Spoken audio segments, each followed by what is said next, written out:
Welcome back, everyone, to the world of Ushulmin-Baz and the fortress of Akbar-Thanas, Doomslayer.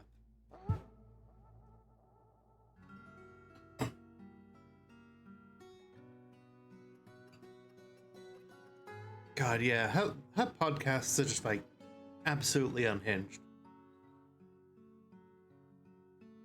I love that shit. I remember, like, one of her friends saying something along the lines of how, Mama didn't raise no bigoted penis. Good stuff. Okay, so last time we beat back an assault from goblins and just all sorts of things happening, and so we decided to, before anything else terrible and traumatic happens, to just give our dwarves a bit of a rest in the tavern. So we've confined everybody to this burrow here. So they have access to the booze, they have access to the tavern, to like the guilds here if they want to socialize, to the temple here if they want to do any praying. Also, that's another guild. Just make sure that we also, okay, yeah. That temple there if they want to pray. They're learning about weaponsmithing because, like, I want everyone to have the chance to make an artifact weapon if they want. And yeah, some of them are just kind of sleeping in the beds. Some of them are listening to poetry. Potato here is just kind of watching performances. Relations the Gorlak here is socializing. Making some friends. Howdy, Nary. How you doing? Meanwhile, the vampires over here are currently busy training. You know what? Let's pause their temple. And let's send the vampires on some much-needed time off.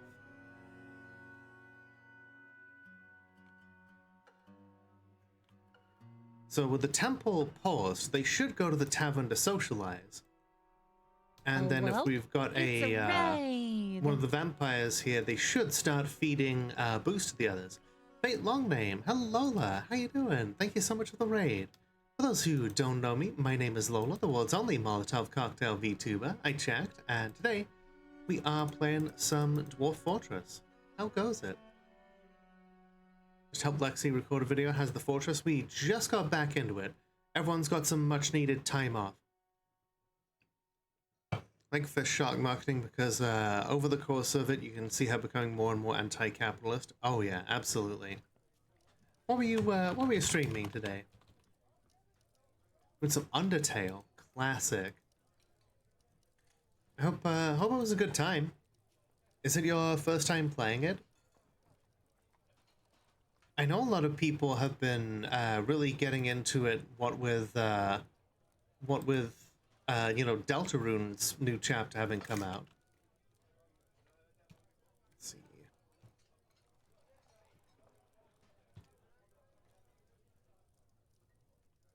It's good to have everybody get some downtime because with a couple of angry dwarves, we got to make sure that everybody is doing okay. Okay, it looks like the most miserable people are in the military, so let's give the Heavenly Knives some time off as well. Get your asses in the tavern. Have a drink. Enjoy the cool, refreshing mist. That sounds excellent, Tibbs.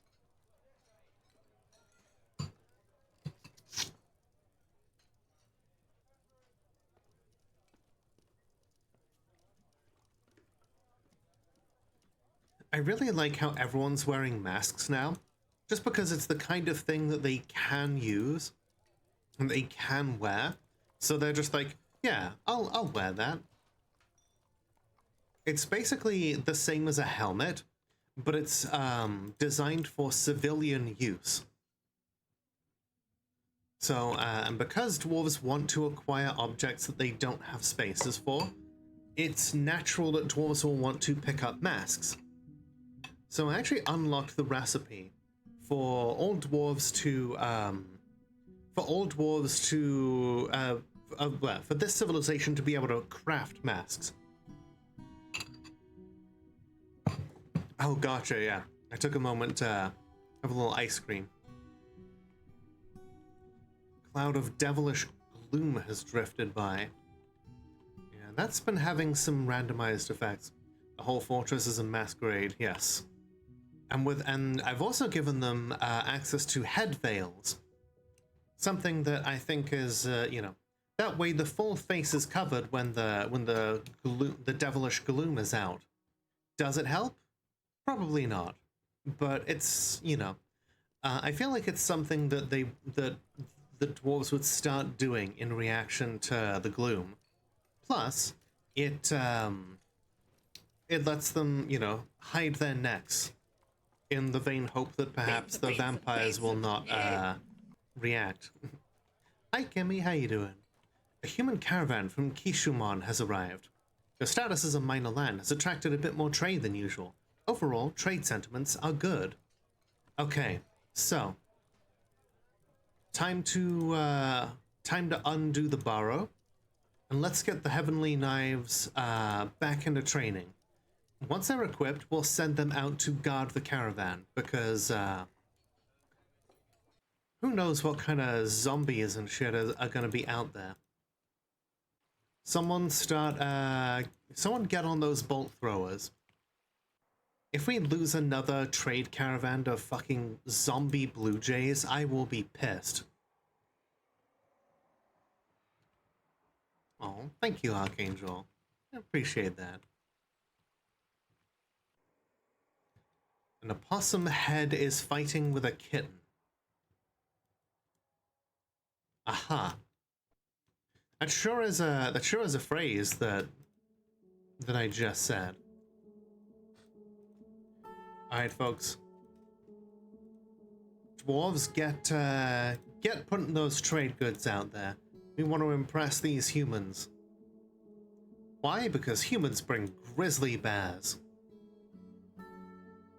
And it's my hope that everybody has, you know, in this fortress, we believe in the right to arm bears. Or, you know, to give people access to bare arms and bare legs, just a whole bear, so that they can wander around outside without being attacked by zombies, or at least having a little bit of insurance in case they are attacked. Good luck feeding those things. Luckily, in this game, bears do not require feeding. At least not in Fortress mode.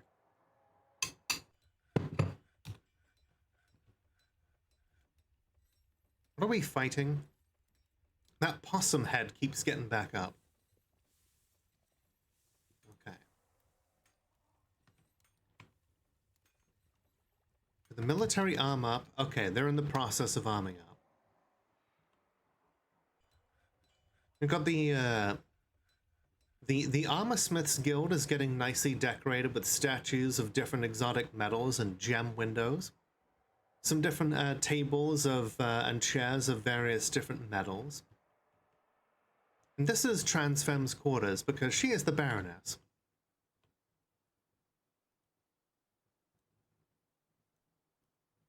Hi, Fonea. Hi. Did I see your post? I have not seen any of your posts.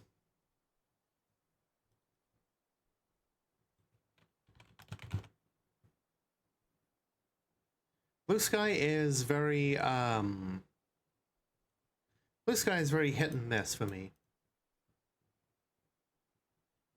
Oh, that one. Okay.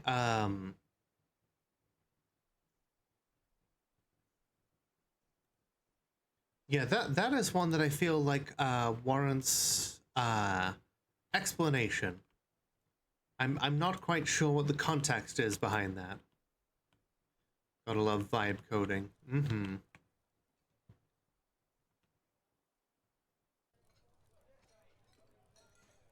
Ah, it looks like our trade broker is asleep, and the High Treasurer is attempting to have a meeting with them, and they're just kind of waiting in the trade broker's bedroom.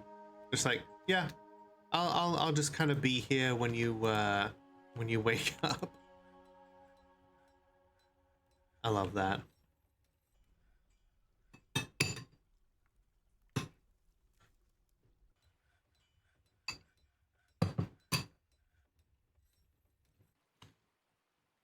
Okay, good. We've got more charcoal, so let's make sure that more coke from bituminous coal and lignite are getting processed, because we ran out of fuel last time. I don't want that happening again. We're out of bituminous coal and lignite. Greetings! Hi, Transfam. How you doing? Okay, what is this then, if not bituminous coal? I guess it's probably currently being transported, so it's not counting it. How are you doing, our Baroness here? Alright. I'm gonna bring the heavenly knives out here so that we can guard their caravan. Ugh, too warm. I know, I've been dabbing myself down with a washcloth all day. Okay, the humans are asking what we want from them. We are going to say we would like grapes for wine, cranberries for wine, and also dyes. Hell, we could just ask for dyes. Where are dyes? Is it powders? Yeah, here we go. Emerald dye, yeah, and red root dye. Blackberry dye, blueberry dye, grape dye,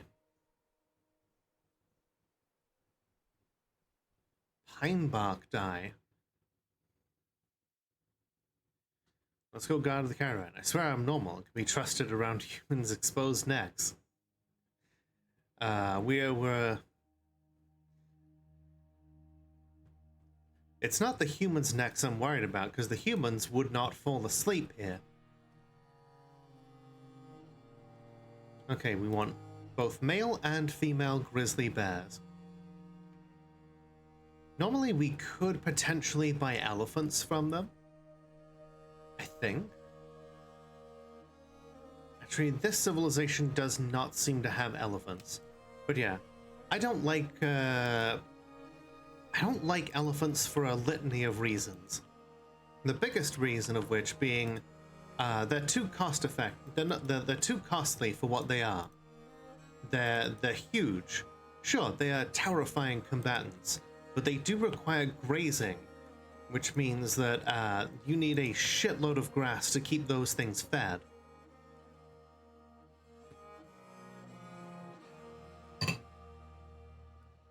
Plus, it takes a baby elephant 10 years to reach adulthood.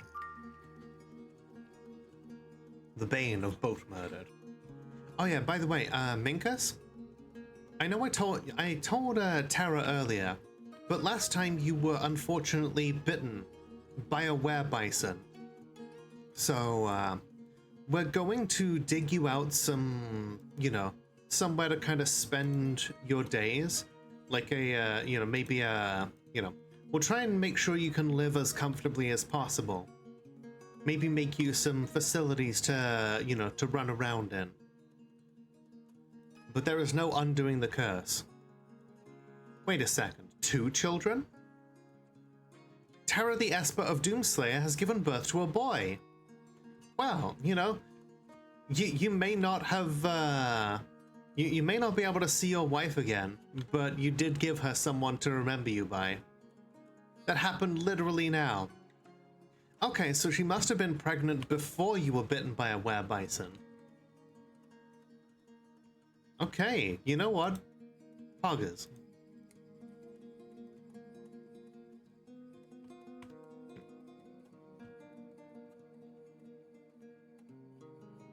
Oh, yeah, there's a ghost there. Bomrek Rodorodom. I think we made a slab for that guy.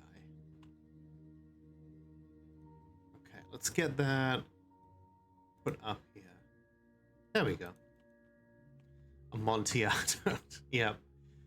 That's not the worst way I've heard someone try to sell someone on getting Casco Amontillado. Listen, like that, like there's no coming back from that, you know. It's just you just kind of get oh yeah, that like if it were possible, I would maybe get Terra in there and curse her also with being a were-bison. But the problem is, it's easy to get someone. It's easy to get a were-bison to bite someone. It's hard to get a were-bison to stop biting someone. And what is more likely to happen is they just bite them to death.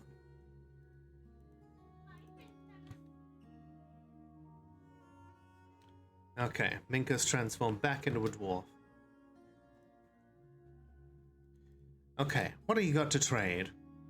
Ooh, Billen, black bronze, copper, and zinc. Okay. Some gems.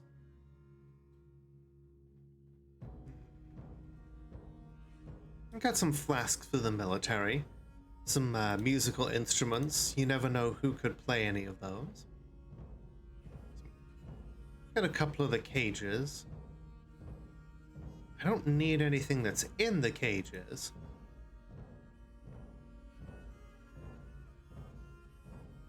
But you know what? Let's get the blue jay. It's in a biome full of zombie giant blue jays. I think it's nice to have a living example of the real thing. We can put it in the tavern.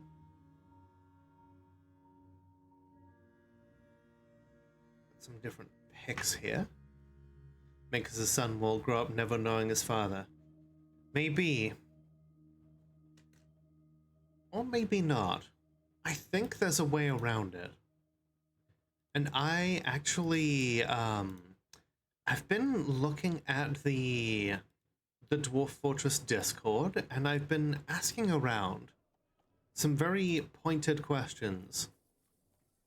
And, as an experiment I want to try. But the rumors that I've seen the fact that that certain people are crying that it will probably be woke and gay, and I'm like, oh no, the game made by a gay man that's been woke and gay from the beginning is going to be woke and gay? Surely not.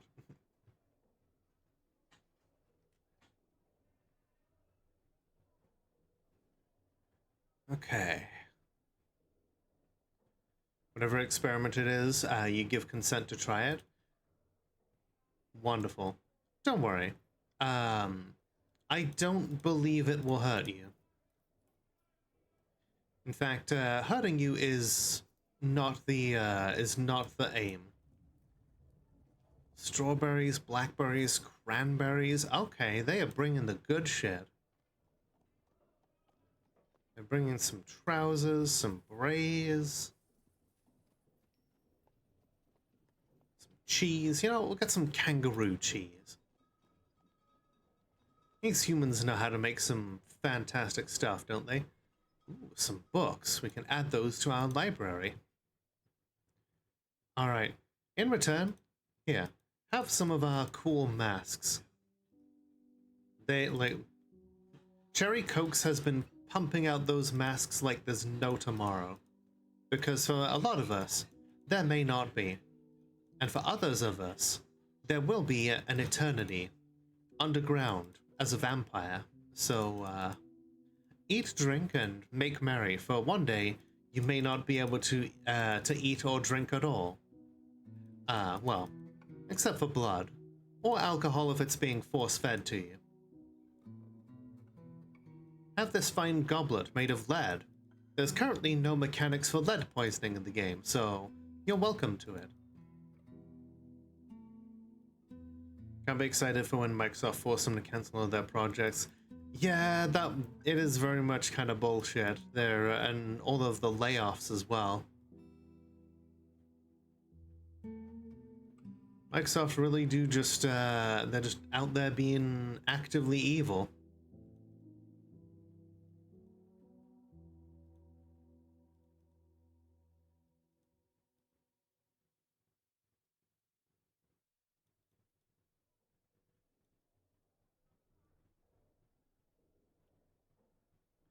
think amulets have been forbidden to be sold, which is why they're showing up as purple.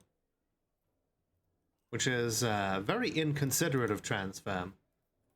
Clearly, she just kind of wants all of the amulets to stay within the fortress so that we can all wear cool jewelry. You know what? I'm keeping this elf bone mask. You know what? I'm going to make that elf bone mask be the official regalia of the Baroness. What's more dwarven than having than wearing a mask made of elf bone? It'll be a real power move if the elves ever show up again. You may be wondering how I actually got dwarves to make a mask out of elf bone, considering dwarves have an ethical forbiddance against creating trophies out of sentient creatures. Well, zombies are not sentient creatures. It's that one weird trick that all zombies hate.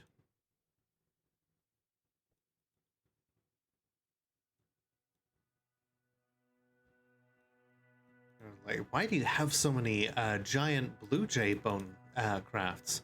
Like, watch the skies around here. You'll find out the answer.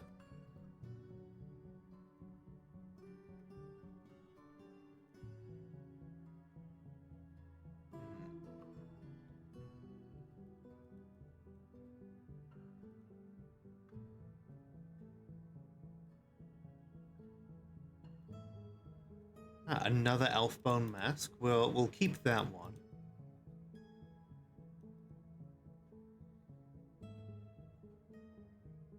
Jamie, how you doing, friend? Making yourself a late dinner after being out? It goes well. We're just getting into trading with the humans.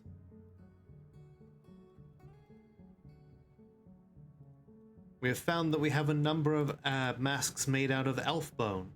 Presumably from the zombies.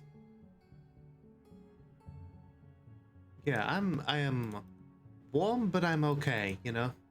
Been taking a lot of measures to keep myself cool today.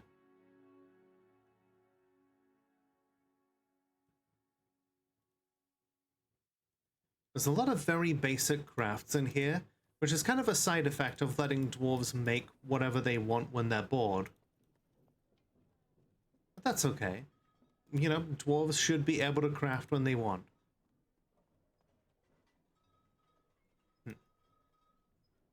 Oh yeah, and Tara just gave birth to a boy, so that's the second baby that she's had within the fortress.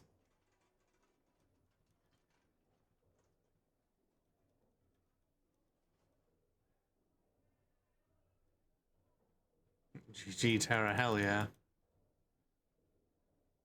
Unfortunately, her husband will never get to see him because he got bitten by a werebison. The only chance we have of them being able to see their family again is we're gonna do some experiments. Don't worry. Unlike a lot of my experiments, these will be ethical. They want me to toss in the artifact chain? Are you kidding me?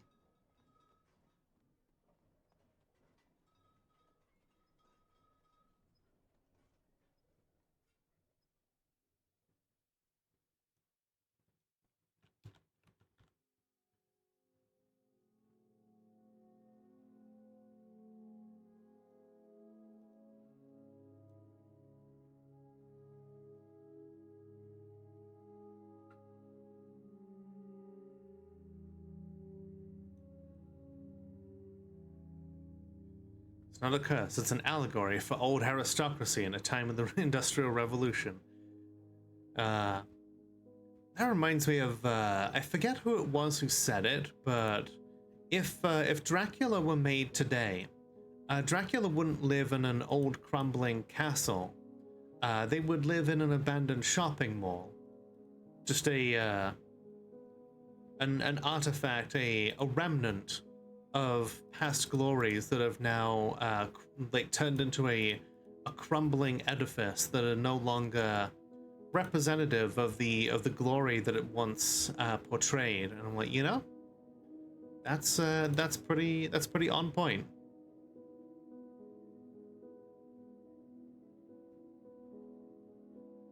Shopping mall, Dracula, yeah, lives in the Sears.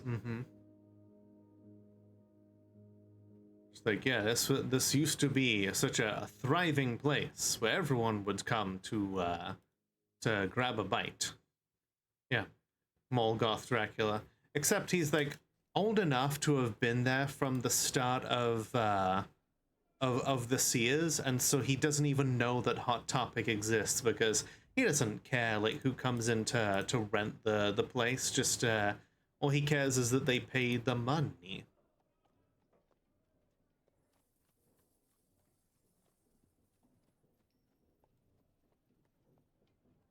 Yeah, we're gonna try offering them other things instead. So I try offering them other things. If I try offering them just the same things, they'll probably try and ask for the chain again, and then get really pissed if I don't give it to them. Hydrating on shrimp, that's a good idea.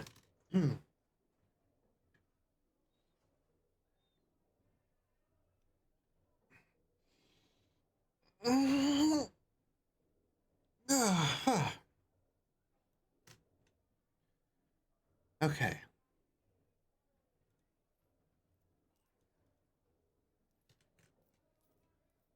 We'll just we'll hand over as much other stuff as we can get. Maybe even cancel some of the other things that we're trying to purchase from them. Hey, Lola. Hi, Not Pro Guy. How you doing? Like, yeah, we don't need those. Okay, let's try that. Wonderful. Thank you for your business. Gisep seems ecstatic with the training. Okay, fantastic. Get back to work, everybody. We have done a successful trade.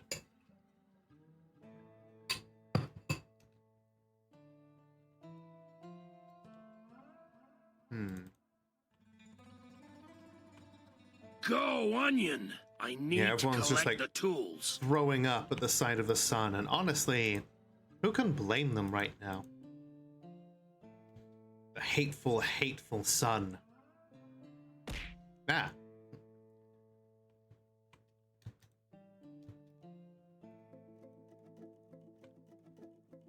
Looks like some of our people are ranging out and bashing down some things that just keep getting back up.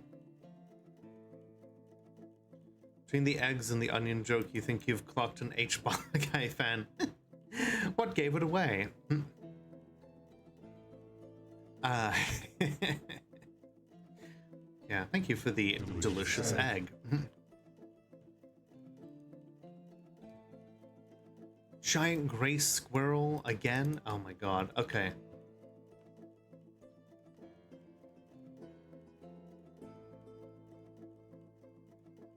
I've actually... Listen. Listen.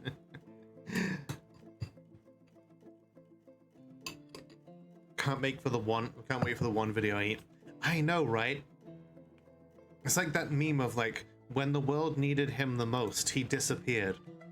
H-Bomber Guy is basically the Avatar. Except instead of surrounding himself in a bubble in the Arctic, he fucked off. I think he's trapped in America. Shorest Kilob Medtob has been taken by a Fey Moon. Okay. They're a talented furnace operator and also a dabbling weaponsmith. Let's see. Are they going to take a forge?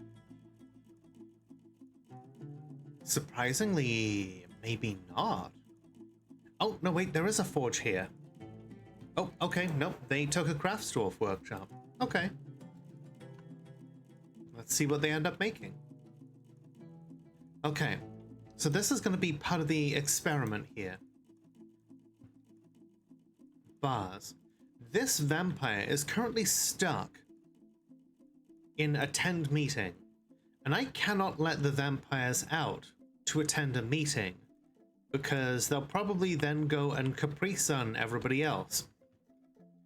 Or at least a large number of people. And obviously that would be bad for morale and just in general for a lot of them. It would be a suboptimal building strategy. So as a result, we've had to resort to different tactics. Y'all know the saying of if you can't bring Muhammad to the mountain, bring the mountain to Muhammad. That's exactly what we're gonna do here. We're moving the mayor's office to the to be next to the vampire enclave.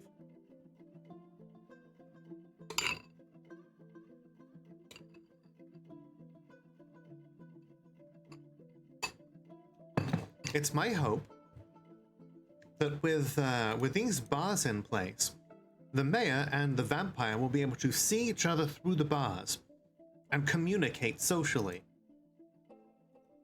Oh, here's the new baby. Udeal. Look at that little bastard.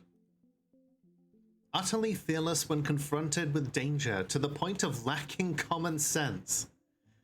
Single-minded, doesn't experience strong cravings or urges, is very humble, rarely feels discouraged, stubborn and trusting, presents himself modestly, tends to think before acting, has a greedy streak.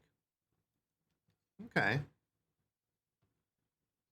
Hopefully that baby has a bright future here before we all seek glorious deaths. Okay. Some migrants have arrived. Can you send me a description of Tara's children and Potato? Yes, yes I can. Okay, okay. So this is Last Hope.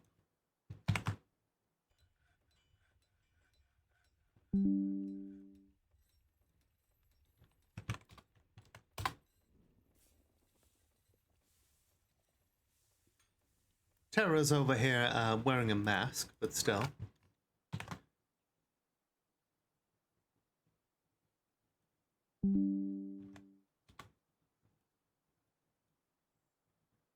And then Minkus is over here, her husband.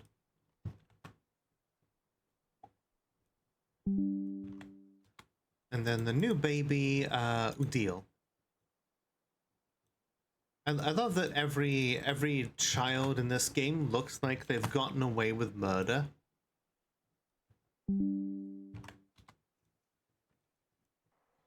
Baby Potato is the funniest and best. I know, right? I don't know if Potato has, yeah, her description is basically the same as, like, others, like other Gorlaks.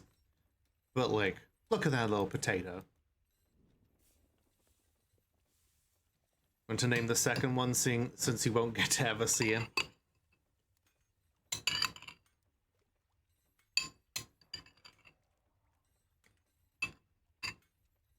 Okay, we are up to 94 dwarves. Hell yeah.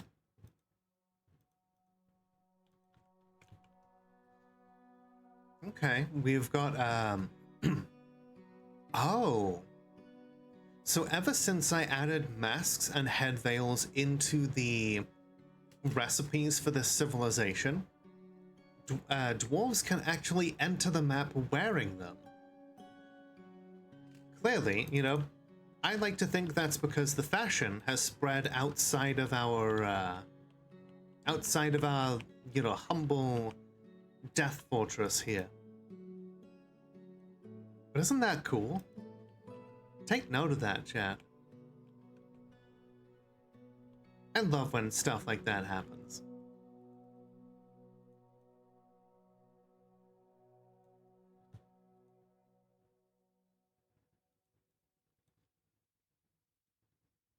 Okay.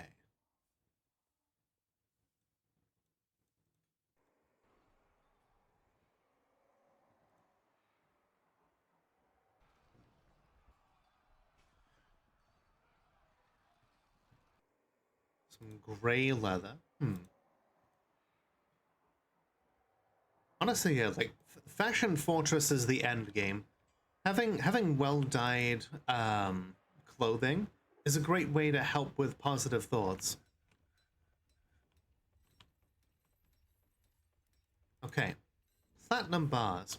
Hopefully that means that the dwarves may even admire the bars as they go in.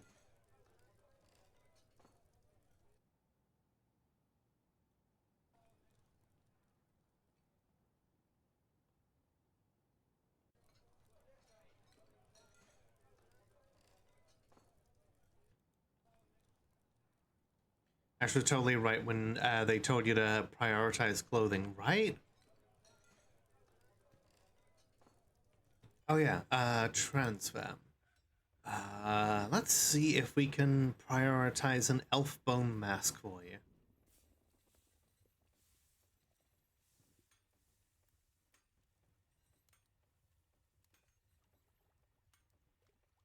It would be nice if this was searchable.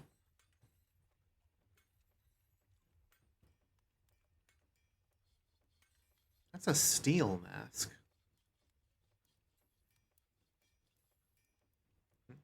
The jacket war continues.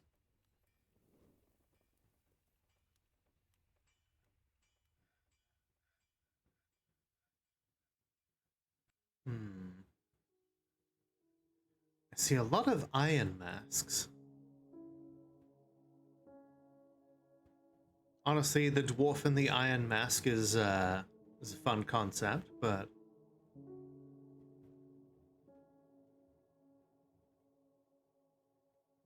wanted one out of elf bone. I think the value was set at about 50 dwarf bucks.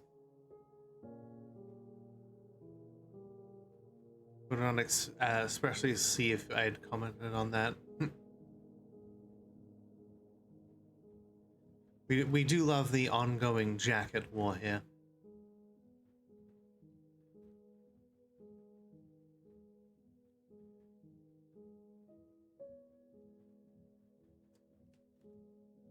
Okay, I think I'm in the right area of, like, value.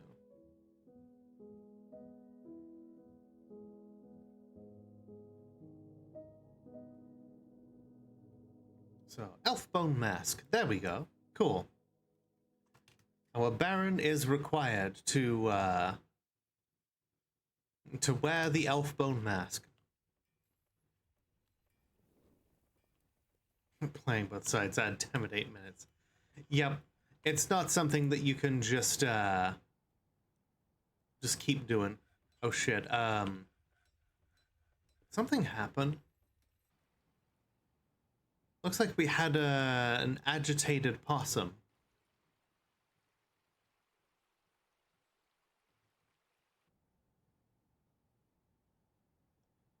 Okay, are they leaving?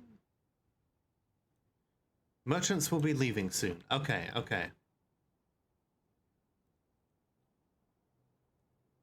I would like them to leave soon.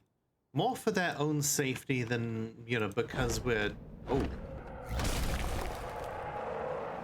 The forgotten beast, Shagum Shadim Mishos, has come. An enormous feathered lobster. It has a round shell and it appears to be emaciated. Its burnt umber feathers are long and broad. Beware its deadly blood. Giant lobster? You mean giant dinner?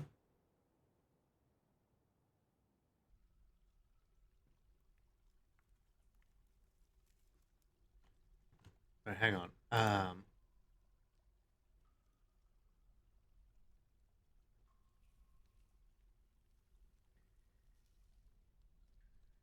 Trying to remember which one was the key that made me happens if I just...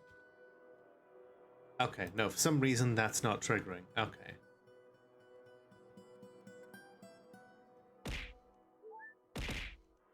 I've got so many different things that... There we go. Dinner. It's already lost a leg by the look of it. Meat. Okay, it's gone back into hiding in the caves. But speaking of which, I think we should get our caverns back, you know? These are our caverns after all. There's a couple of forgotten beasts out there. I don't appreciate them just muscling in on our territory. The stuff down there is valuable to us. There are good mushroom trees down there. Okay, the merchants have embarked on their journey. Okay, good. Stand down, Heavenly Knives. Stand down, siege operators. But yeah, those caves belong to us.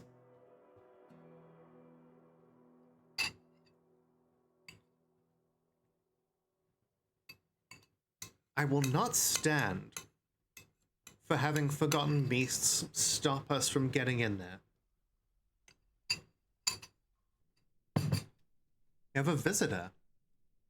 Osprem Zobshathad, a human forlorn corpse.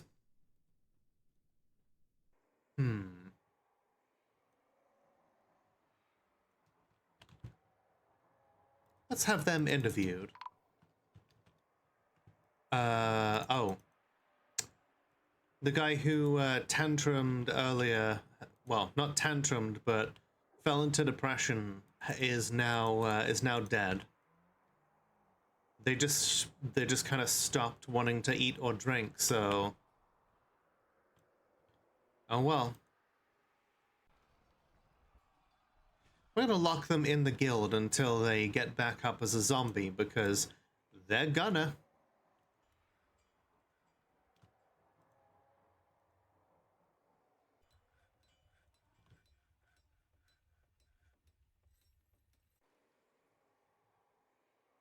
Sounds like me spinning that someone died in a hunger strike. Yeah, unfortunately, sometimes dwarves die of depression. And this was one of those unfortunate cases.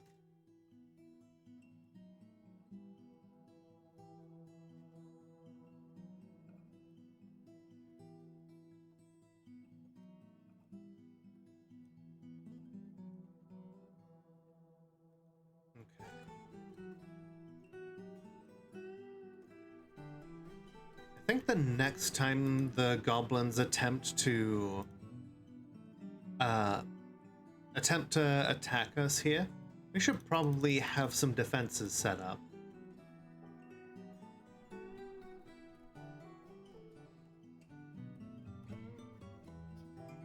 Why are there so many wooden weapons here? Yeah, we're just gonna start grabbing any of the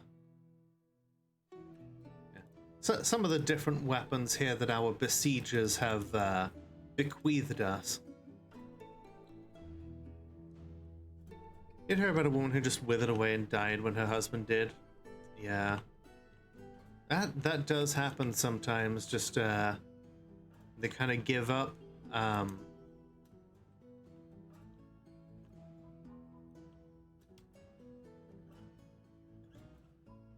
Okay, I really hope the humans make it out of here, because I want grizzly bears next year. I don't want them having bad trade relations with us.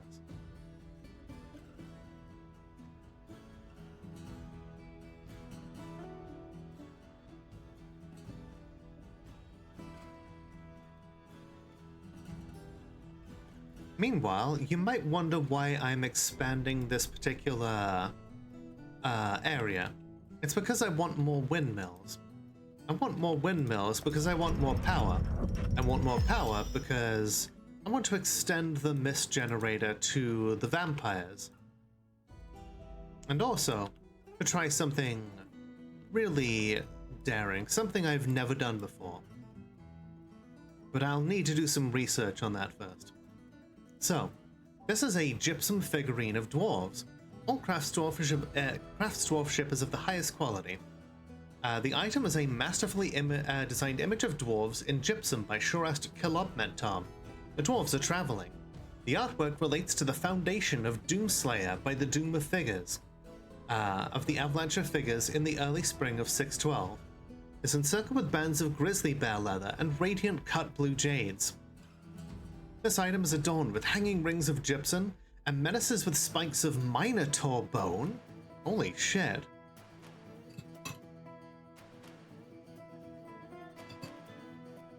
Fortification agate and carnelian. On the item is an image of Inched Earth the Giant Sponge and Brazen of Doomslayer in green glass. Brazen is striking down the giant sponge. And then on the item is an image of Tekka Dance Rims the Dwarf in chicken leather. Our queen. An image of our queen. We have grown in population, and we have grown in wealth. And it was her idea from the very beginning. Foreshadowing is a literary device in which... I wish. I wish. Like, there is no way that Dwarf Fortress does things that deliberately.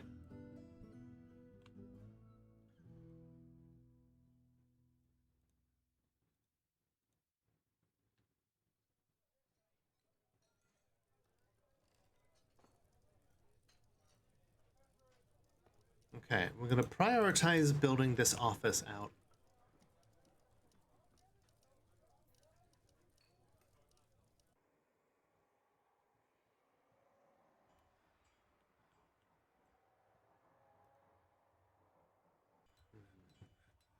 A lot of people sleeping.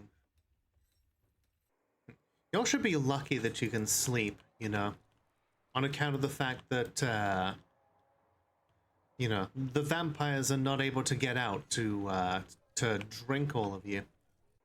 Ooh, you know what? Minkus is a legendary weaponsmith. We could move a forge into here, you know, so that Minkus can continue to make cool weapons. And I'll give him some positive thoughts from having something to do. Ah! Thank you. We've struck gold in them thar hills. Excellent.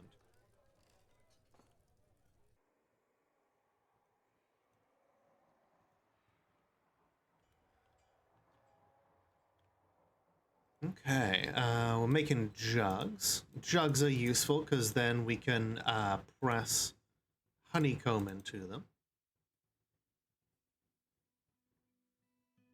Thank you for the head pats. Okay, we've got a granite jug, press honey from honeycomb. Let's see, a troll is fighting with a random giant cave toad, and the giant cave toad is dead. It's not one of our giant cave toads. It is just one of the ones that roams the caves.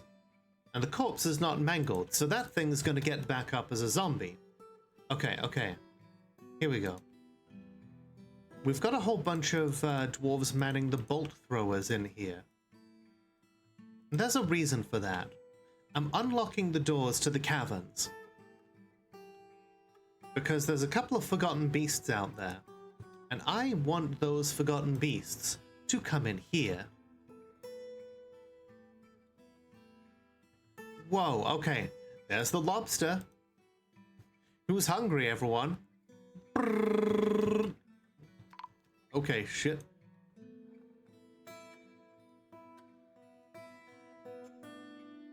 I mean, I'm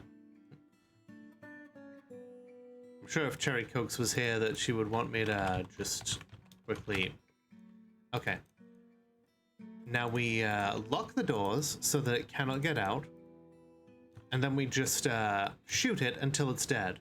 Okay, its corpse is mangled, so it's not going to get back up as a zombie.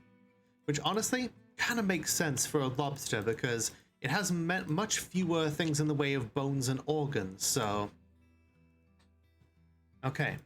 That's one forgotten beast down. There's another one out there that that we could potentially get in here. That is Tatlosh. Tatlosh does not appear to be here right now. Its bones are on the outside of its body, exactly. And because of that, it's much easier to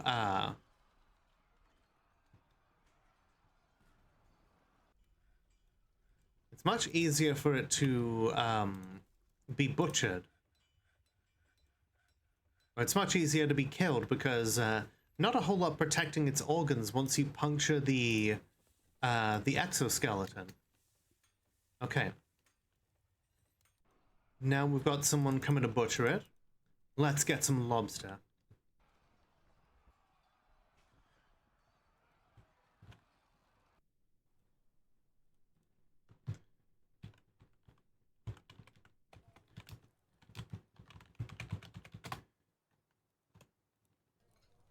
I know about that, Neri. Yeah, it's just, yeah. Everybody is just like, yep, wow, must be nice.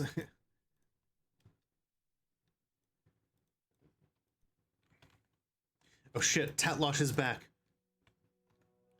We have identified its position again. Get back on the bolt throwers. Stand ready to fire. Do not collect webs. I repeat, do not collect webs. Diana, okay. Okay. Do what you gotta, but then come back here real quick.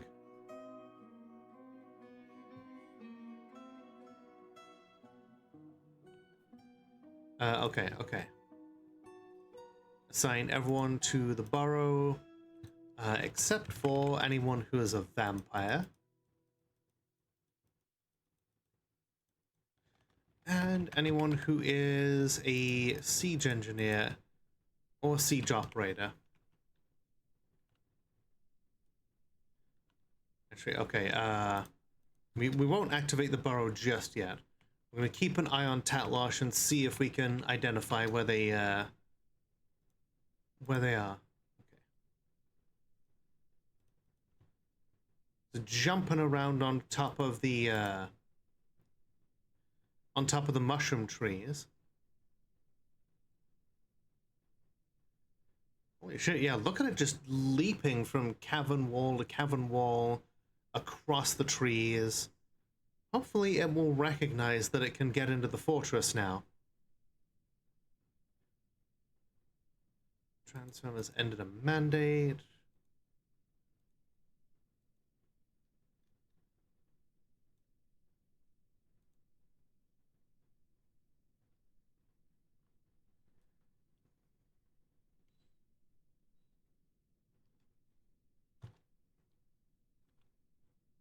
Actually, is this thing leaping?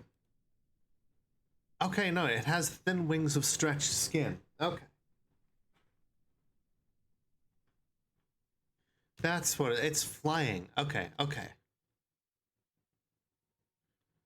Okay, it's making its way around. It has fucked up its pathfinding. Looks like it's trying to go around the other way. I think it recognizes that there are people in... I think it recognizes there are creatures in the fortress that it could get a hold of.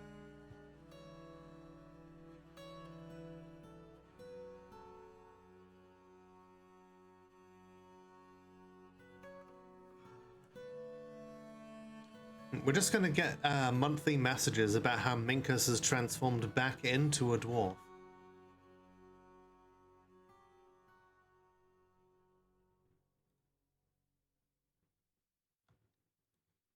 Okay, while we're checking that out, do we have no steel? Okay, we've got a ton of iron, silver. Okay. We might need more flux. Yeah, we need flux boulders.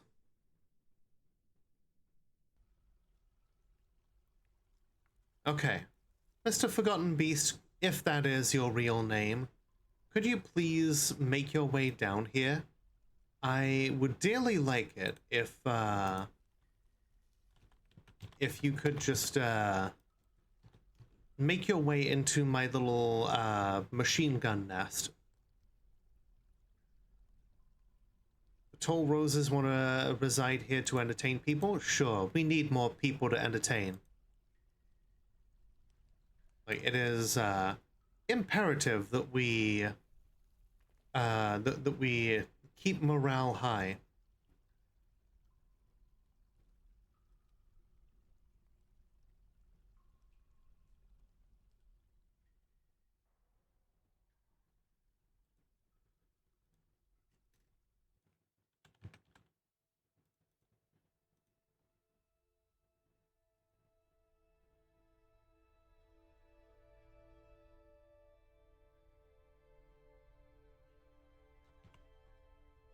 Okay.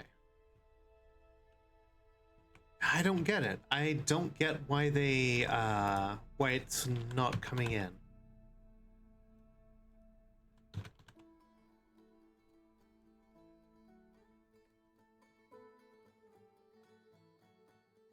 By all rights, it should be making a beeline straight for the delicious dwarves that it could snack on.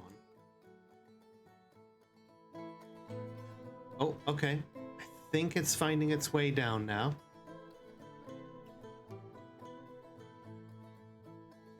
It keeps taking the wrong... Oh. The Etin, Kiviramizo Kokwani, has come. A giant humanoid monster with 2 heads.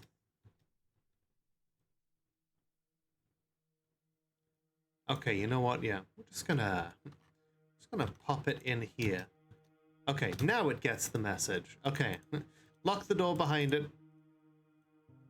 Open fire. Brrrr. Dead. Okay, now we wait for it to come back as a zombie, and then we kill it again.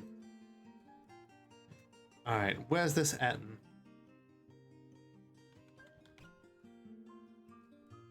Okay, it's 889 years old, so it predates our recorded history. Nawara Russet Comets the Prim. Oh geez, okay, yep. Never mind, the humans are never coming again. Okay, and now it's... Okay, it is mutilated but not mangled. Yep, we sure are popular. Okay, we're gonna station the military next to its corpse, because y'all know what happens when a corpse ain't mangled in this place.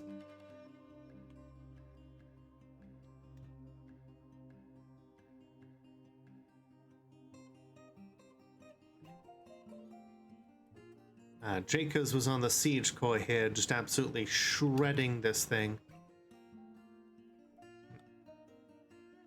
He's now an expert siege operator and talented archer. When a target is that big and you get to fire hundreds of bolts at it, you get some good practice. Humans are surprisingly capable warriors. True. They've always been worthy of a begrudging respect. Perhaps a little tall for our liking, but you know, they clearly have some warrior spirit within them. Okay. Looks like we are currently busy digging out limestone for flux. And there's a lot of limestone still down here to dig. We desperately need a whole lot of it if we're going to make as much steel as I want. Okay. We're all just kind of watching and waiting for the Etin corpse to get back up. That's its left hand, that's its left foot. So at the very least, if the corpse gets back up, it's going to be missing a hand and a foot.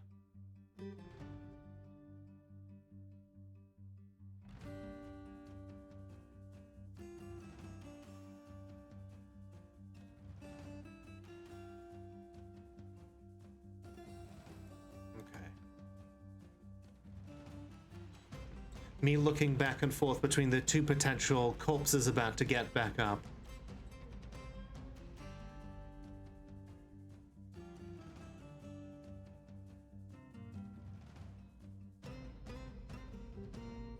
Come on, you foul and cursed plane. We know what you're capable of.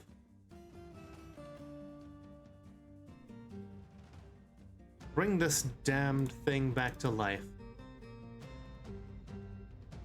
Transfem is asking for slabs to be made. Probably a good idea, considering all the death that happens around here.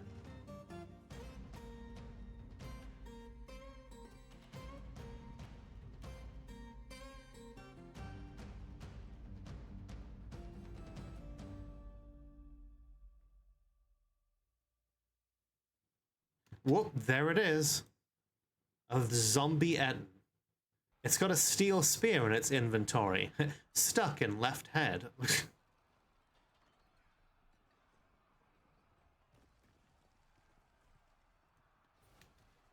Okay. The corpse is now both mangled and mutilated. Okay. Back to work, everyone.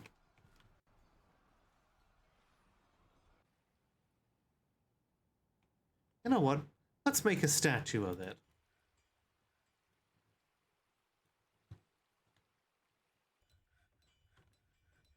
Nawara.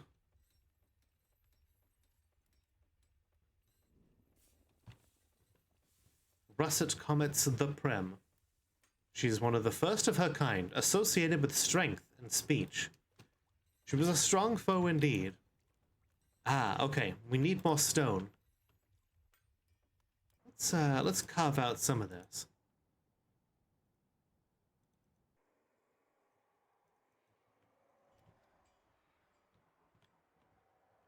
Okay, what about some iron then? We've got a shit ton of iron. Furniture, iron, statue. Nawara, Russet Comet's the Prem.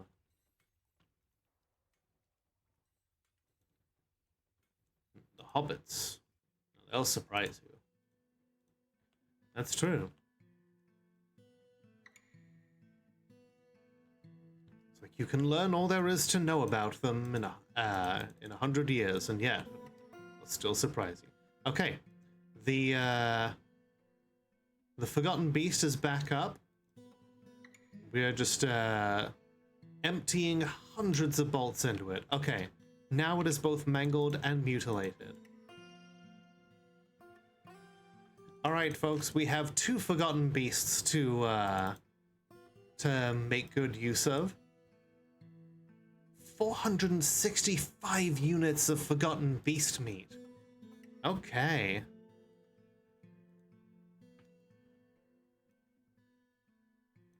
Let's get digging. Let's get cooking.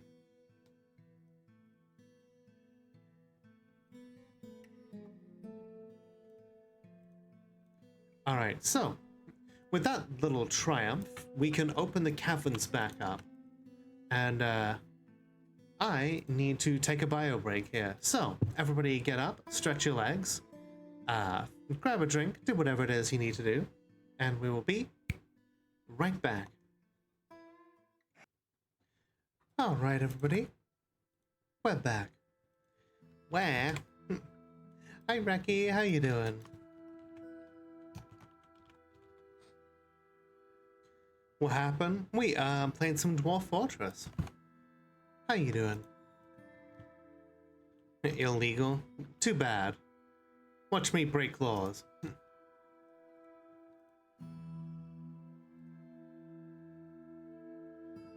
God, look at all that Forgotten Beast meat.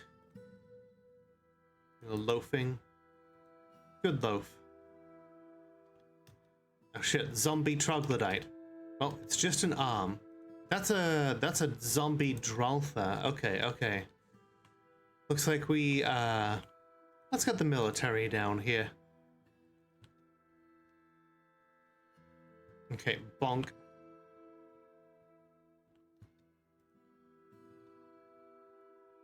Dralthas are huge.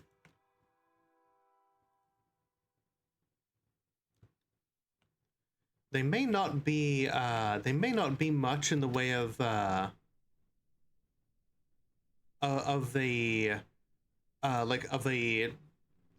hostile animal normally, but they are huge, and when they are a zombie, yeah, they could very much be legitimately a threat. Chicken is panicking. Hope everyone's had a good day. I've had a warm day, but otherwise a good day. Okay, the Dralfa is mangled and mutilated. That means we can butcher the zombie Dralfa as well. Whew. It's been a hot day, yes. Hot and humid and uncomfortable.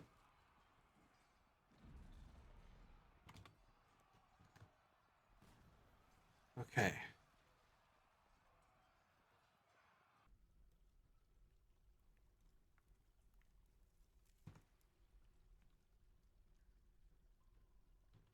Okay.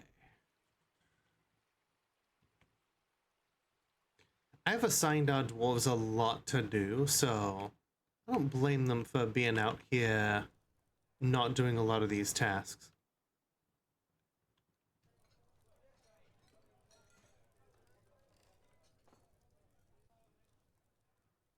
Where is Nary?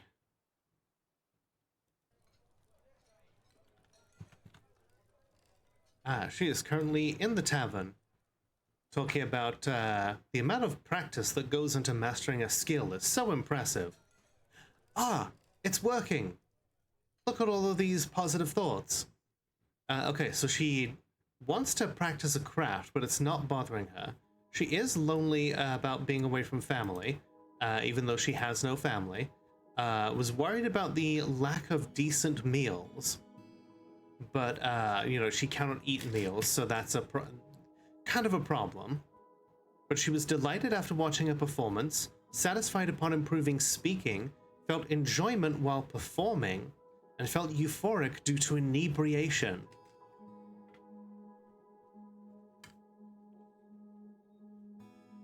So, you may be wondering, how the hell can she be inebriated? She cannot drink alcohol as a vampire. But if you remember, vampire dwarves can enjoy alcohol as long as somebody feeds it to them. That's why we've got the helper vampires in here. They have a single goblet that they can use to basically just pour alcohol directly into the mouths of the vampires. It's important that the bartender be a vampire as well, so that they can just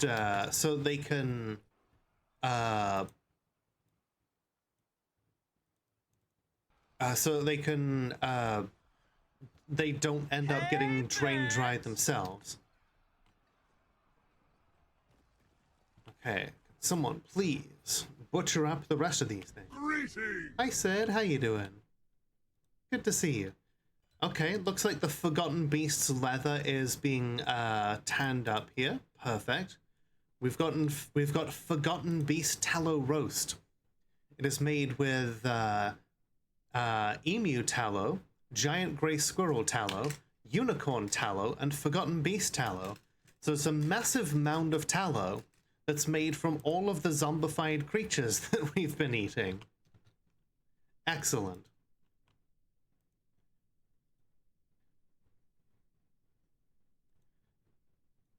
Okay, we've made a whole bunch of bone crafts here.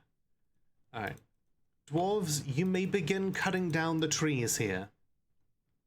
They are made of mushroom, but they turn into charcoal like anything else.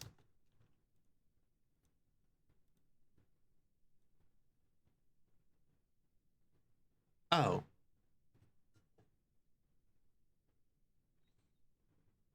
So that human forlorn corpse, they are plotting to steal things.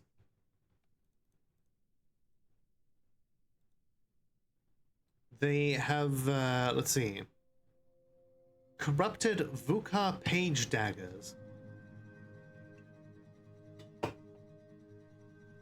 Who is Vukar page daggers? One of our brewers who is here doing some butchering.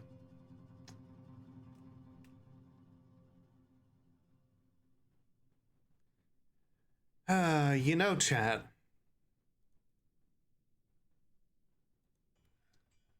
Remember what happened to the last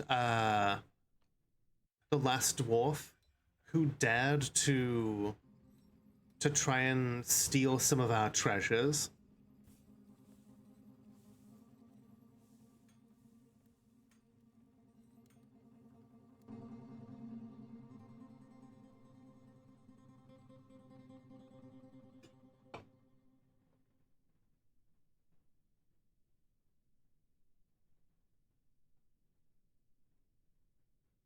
Another thing that happened, YouTube added a goddamn AI chatbot to... Yeah, the slop is fucking everywhere now.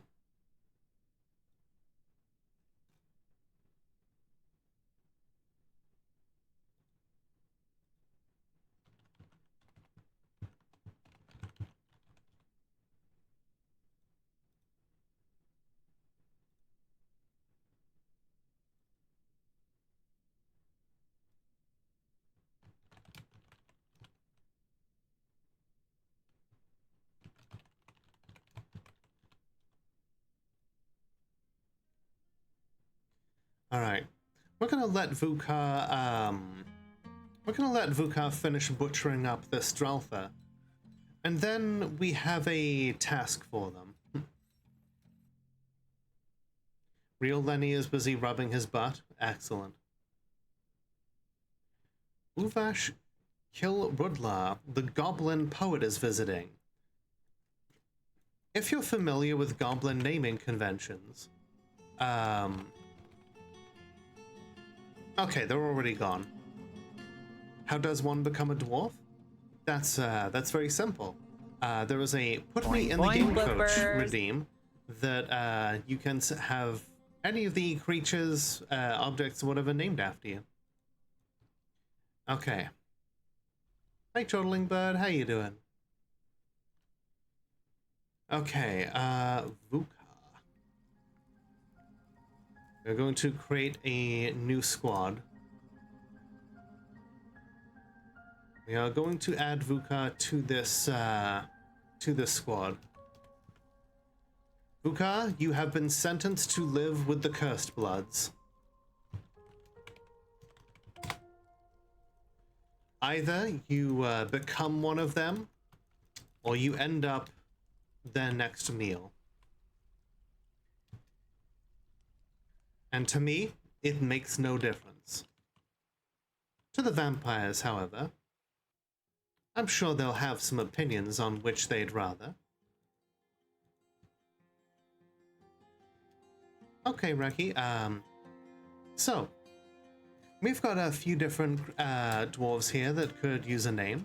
We've got miners, siege engineers, we've got a bunch of vampires, we have military dwarves, farmers, engineers, we have fishers, surgeons, we got dyers, we have children, we've even got a couple of elves.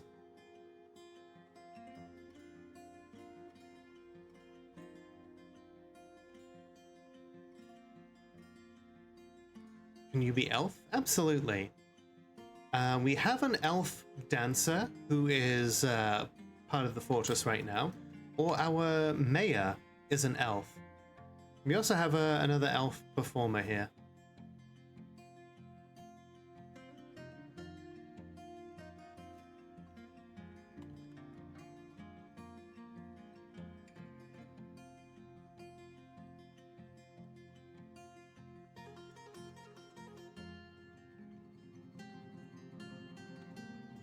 You know, well, let's have, okay, you shall be Reki of Doomslayer.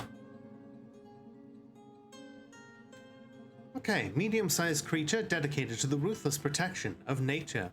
She is strong, but slow to heal and susceptible to disease.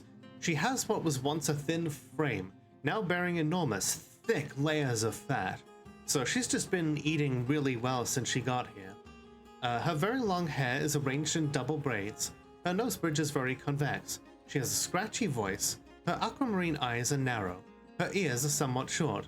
Her hair is goldenrod, and her skin is raw umber. Alright, Tibbs, have a good night. Thanks for being here. She seeks out exciting and adventurous situations. She's bashful, curious, and eager to learn. She generally acts impartially and is rarely moved to mercy after she experienced trauma about a year before this fortress started. and is disturbed by this as someone who dislikes those that seek to acquire power over others. She likes to take it easy, likes to keep things practical without delving too deeply into abstract, tends to hang on to grievances, is moved by art and natural beauty, doesn't often experience strong cravings or urges, is troubled by this, and she values such powerful forces in life.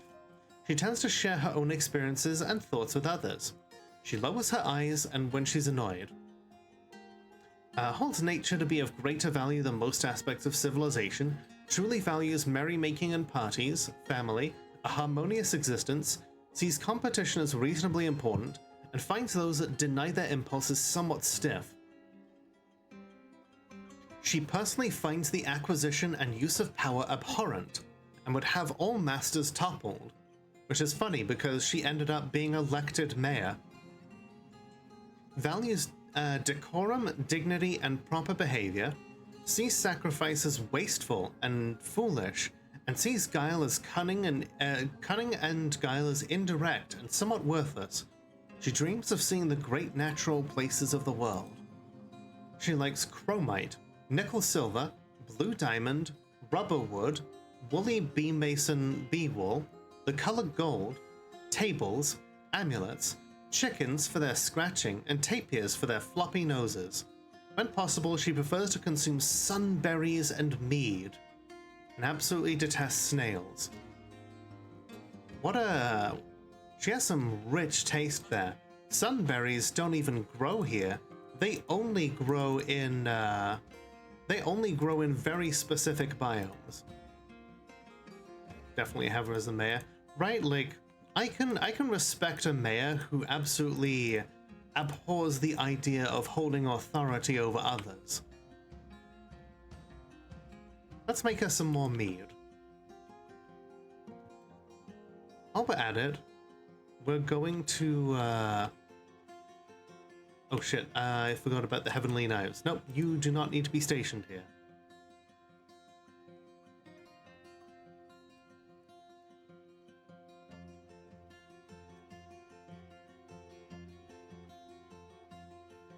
But yeah, I really like the fact that the booze is working. Okay.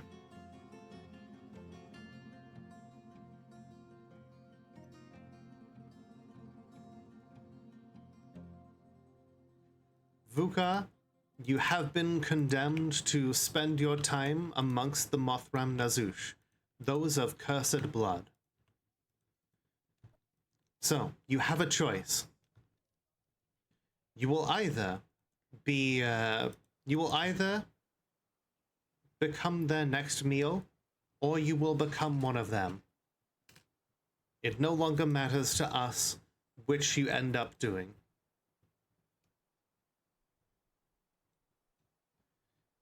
Luckily, the vampires have come to help decorate the mayor's office.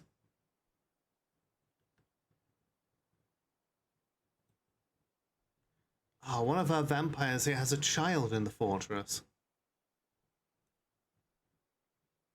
So I have a force that's purpose is to keep the rest of the dwarves safe, but they will eat and kill the people the second I take my eyes off of them. Jesus Christ, Terra. You're not wrong. You are very much not wrong.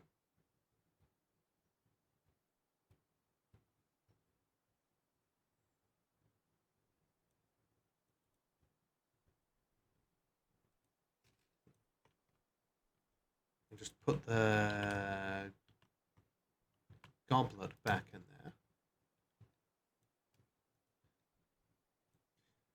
Okay. Since we've had some opportunity to actually make some better metal armor, we're gonna order the Heavenly Knives to update their equipment. Because a lot of them are wearing armor made of wood. Which is, that just will not do. Okay. They're at least making themselves useful here. They're like, oh, we can move things back and forth. You know, we can do some hauling here rather than just socializing. Are You know what? Let's make those baby coatis, coachals? Coaches? Let's make them potentially open to be pets. A dwarven diplomat from Doomslayer has arrived. Ooh.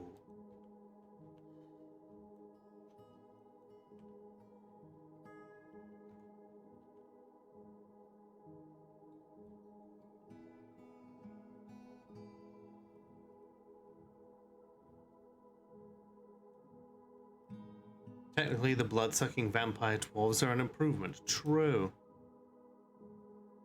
Alright, we're gonna have a couple more people become woodcutters, just to spread the labor around.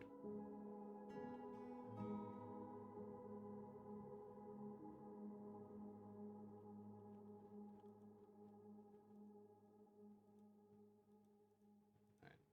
Let me get some more of this mined out. Oh, and to answer Ash's question here, let's take a look at the giant cave toads. So it looks like Pablo and Stinky Poo Poo are just kind of hanging out in the tavern. And there is a zombie giant cave toad that is currently roaming the caverns, beating up troglodytes.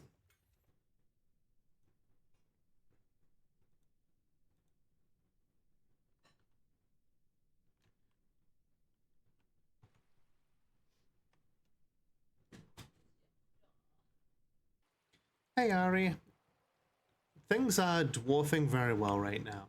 How you doing? You either have a new vampire or you have lunch.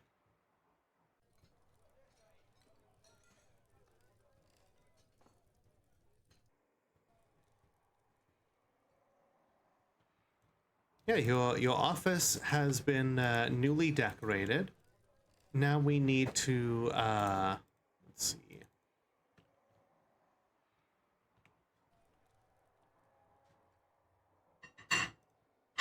Ooh, you know what? Okay, yeah, we're gonna have to lock them back in. Okay. The regular dwarf is just kind of in there with them. So we're going to unlock these doors to allow them to build the vampire office. We have a very cunning system of locks and like other doors and like airlocks and things. Her office is awfully close to the vampire barracks. Yes, that's actually kind of the point.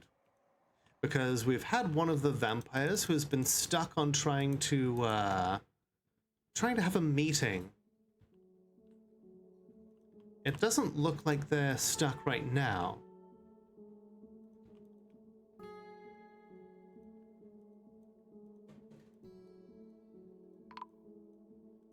Oh? A caravan from Doomslayer has arrived. Your status as a minor land has attracted a bit more trade than usual. However, overall trade sentiments are lukewarm.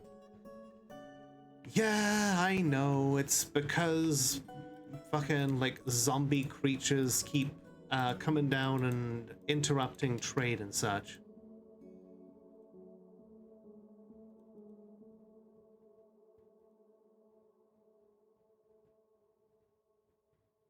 As the new mayor, I would like to make a formal complaint about the lack of were-bison in Rotok. Jesus.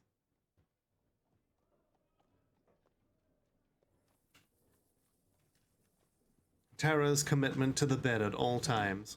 I love it.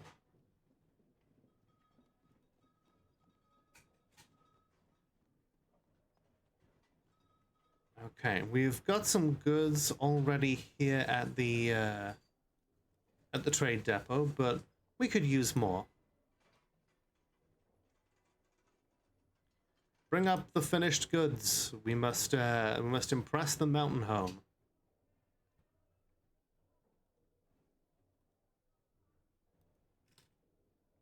Granny with a backpack bigger than herself calls you a socialist for having a tea shop with free tea.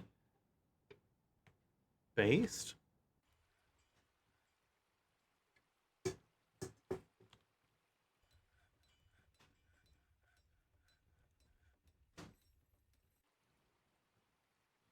My god, there's so much raw fish here. What do you do? Okay, we've got more than enough fish for now. In fact, can we, you know, all these fish. Hang on, let's go by distance. We've got fish that are literally just right there. Let's just give all of these fish directly to the mountain home. We've been... They are so close. Don't think she knows what socialism is. Yeah, socialism is when the government is the government, and the more government it is, then the more socialist it is.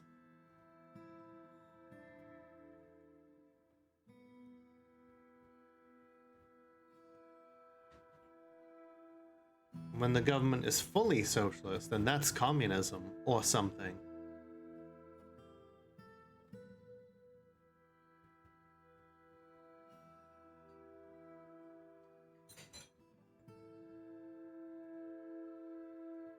Alright, let's get some nice crafts up here.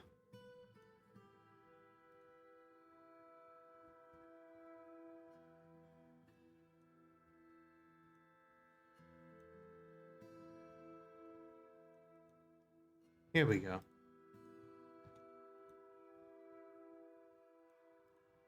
Greetings, noble dwarf. There is much to discuss. It's such a pleasant place you've carved out for yourselves. There is much to share. So, when they say it's such a pleasant place you've carved out for yourselves, I think that means that that particular dwarf civilization is from... I think they're from a different civilization than us. Yeah, these dwarves are from the muscular knife, whereas we are from the oh my god, the avalanche of figures. Yeah, thankfully, because these are a different dwarven civilization, we can hopefully get some other good traits from them.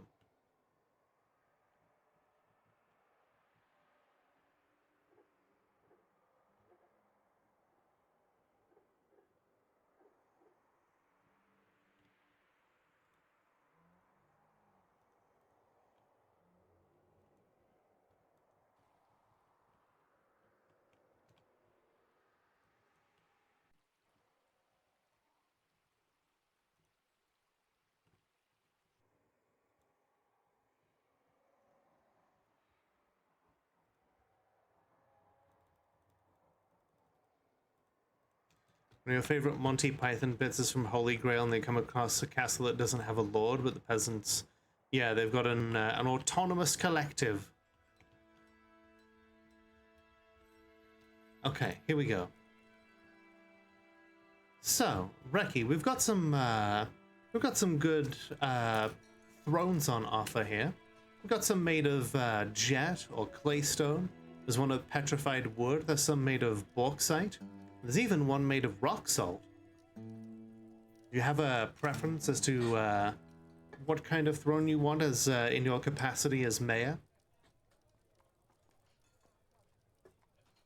Yeah, I didn't vote for you.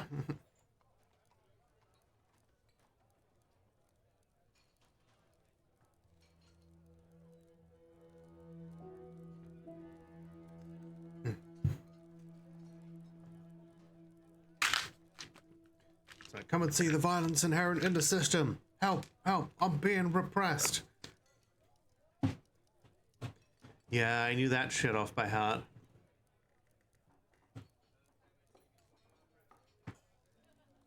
Okay, you know what, we'll have a cool jet throne that's been nicely decorated. And then for a table, we'll give you this one made of steel. And then, you know, a couple of decorative statues to spruce the place up a little. Make them out of granite.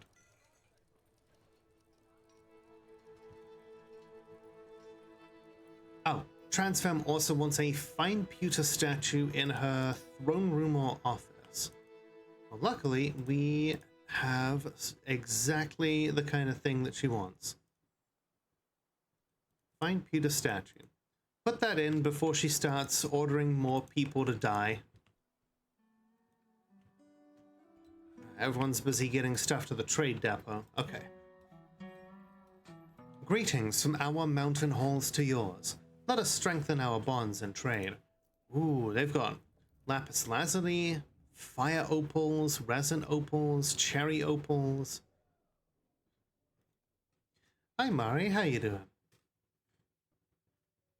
It's good to see you again.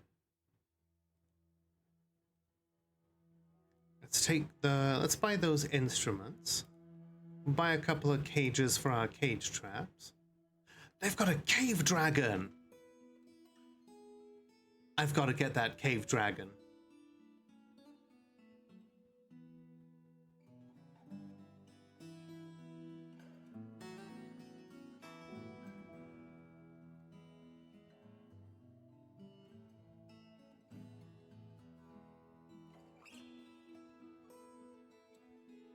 What you up to today, Mari?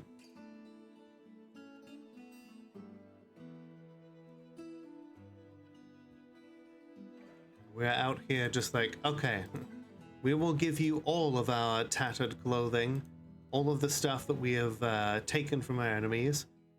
Ooh, platinum coins. Okay, yeah, stacks upon stacks of platinum coins. And then a bunch of hippie jewelry made out of mussel shells.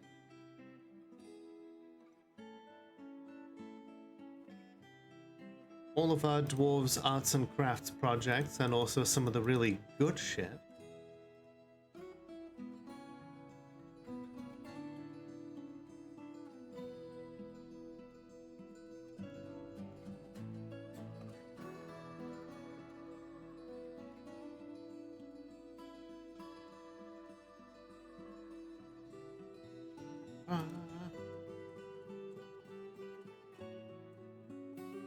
Bunch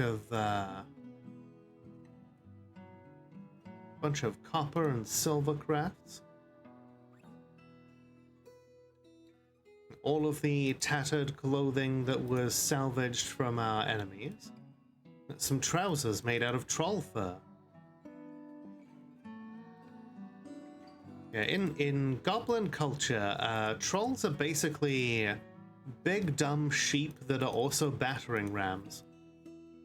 They're just like mobile siege equipment that kept as livestock.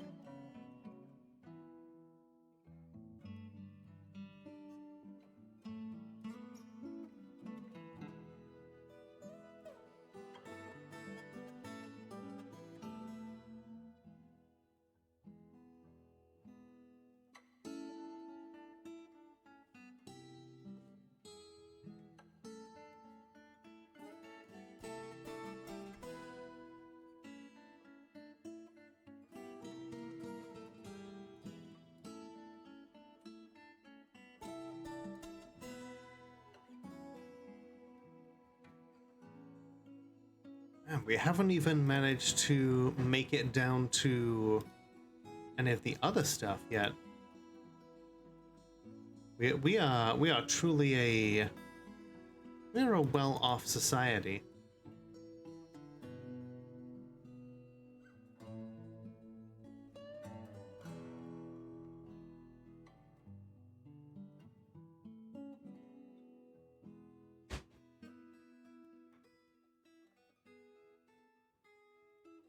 In fact, I think it's been a bit of a contention here for our dwarves.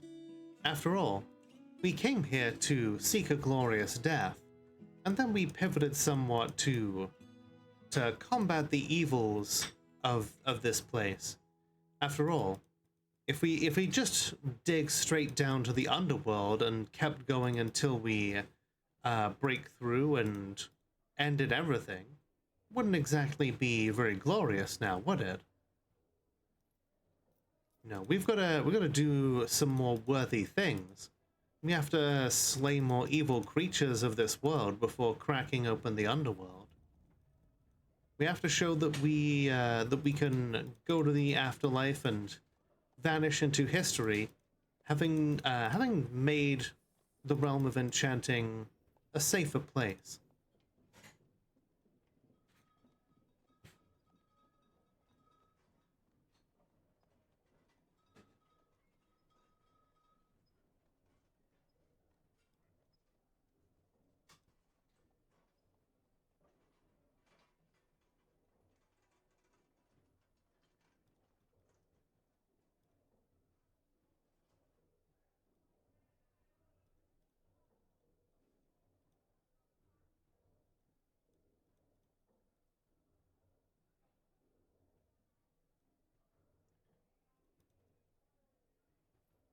And hey, if purchasing this cave dragon will help us in that, then so much the better. I mean, if any of you have seen some of my earlier streams in the Iron Spire Fortress, you'll know just how much ass a cave dragon can kick. Especially once it's been trained for war. Their sheer bulk and size, their strength and ferocity, and the fact that they are functionally immortal is, you know, makes them some of the best animals for war that you can find.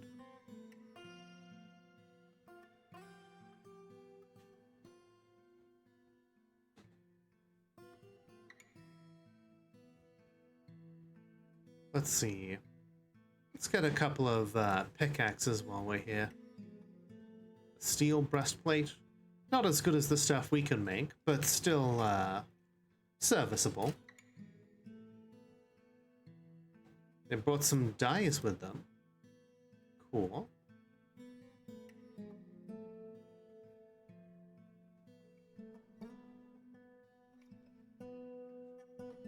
We don't really need any meat since we've got hundreds of units of Forgotten Beast meat.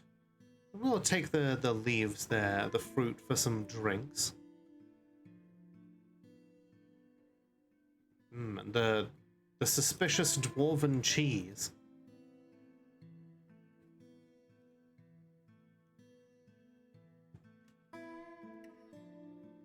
Remember, everyone, dwarven cheese is made of dwarven milk. But dwarven milk is not milked from dwarves. It's just called that because the truth is more disgusting.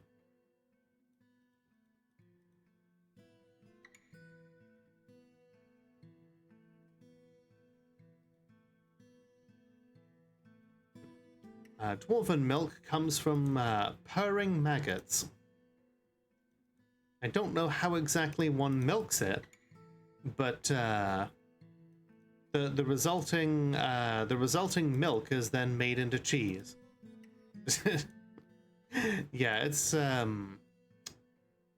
it sure is a thing that exists in Dwarf Fortress.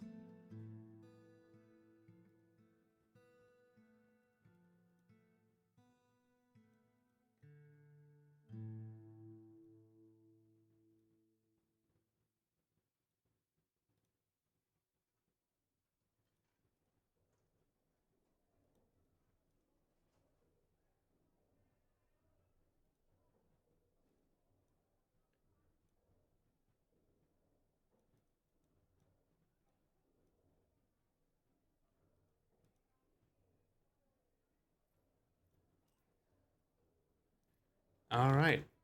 They are ecstatic with the trading.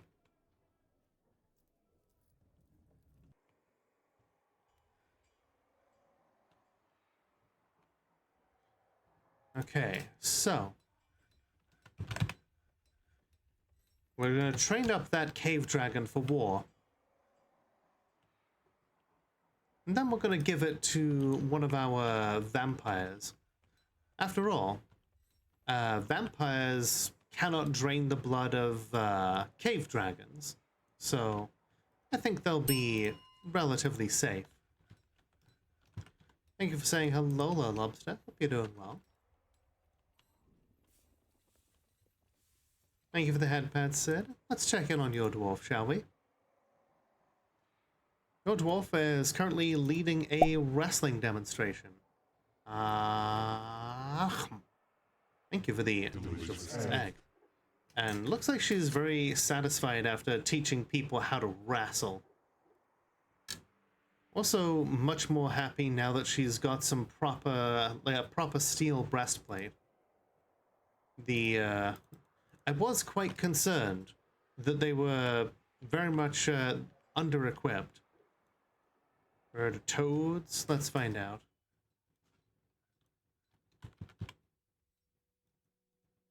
Looks like they are patrolling. Even though I told them to stay at the tavern, they just, they are not.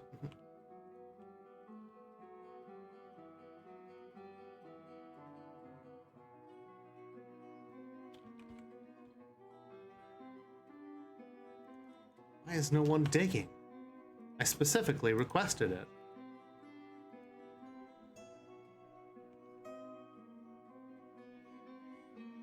Alright. I think we're good with trading for now.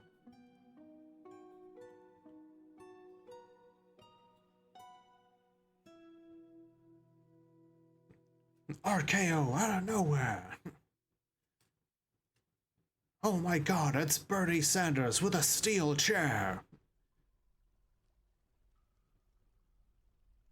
This animal trainer can also be a miner. This animal dissector, also a vampire. Not a vampire, a miner. When you read one word off of the screen, but you mean something else.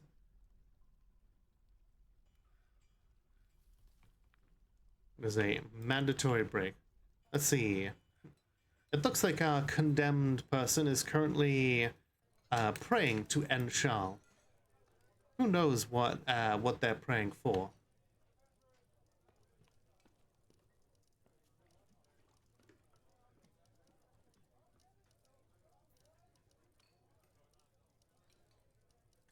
All right, let's grab my meds here.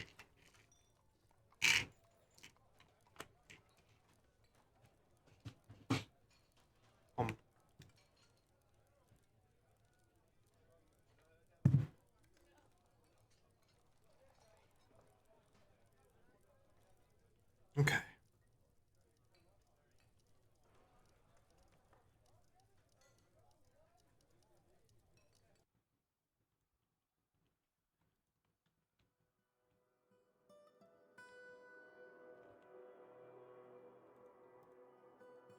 Okay, we've got a lot of coke being made, and now looks like we finally have some steel coming in.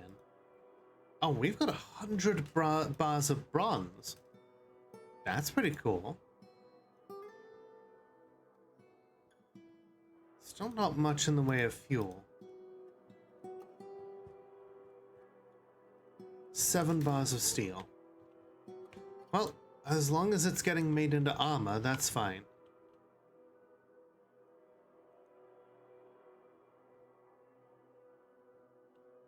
Let's see. Transfam is the Baroness.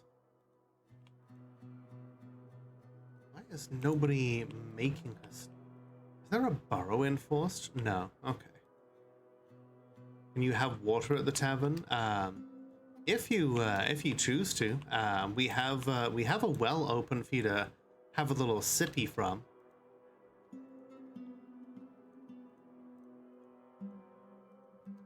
All right. This is Mayor Recky's office. Some good steel doors, a nice steel table that's been decorated with brown cut jaspers, lapis lazulis, amethysts, emerald cut praises, onyxes, spikes of indigo tourmaline, sard, and tiger iron. Been decorated with chrysocolla and red tourmaline. This is a fucking like mosaic of gems here, as well as some mussel shells by Cherry Cokes, and then some statues here.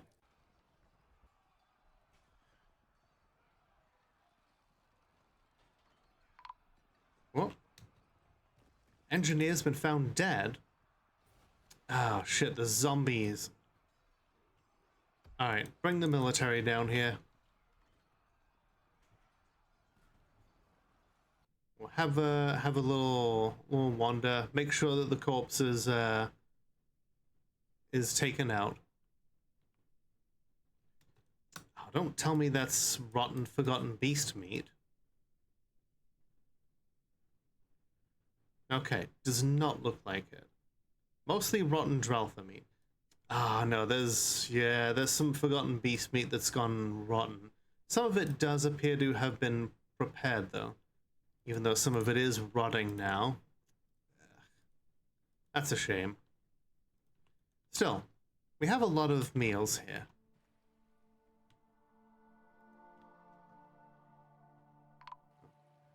Oh, another engineer's found dead. Okay, okay.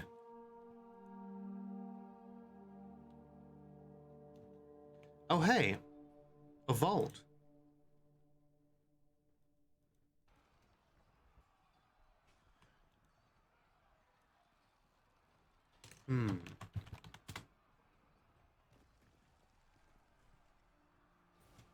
We're gonna take a look inside this vault. But we're gonna do it the safe way. By carving a little fortification in there and seeing what's in the movie. Andy Serkis is jumping jumping off of the anti-woke train for movies? Or on it?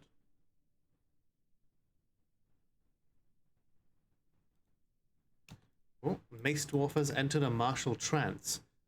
Damn zombie blue jays are back. That is a shame. It's like when you have no actual personality, then you just kind of become a anti-woke kind of person. Potato has grown up to be a child. Look at him. His little fangs have grown in.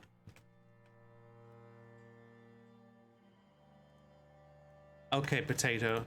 You get assigned to the daycare. Okay, you're already assigned to the daycare. Never really gave much credit to the VFX artists who made his most famous character.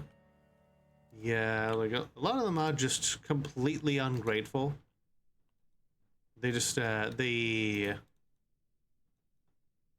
just completely ignore who actually made them.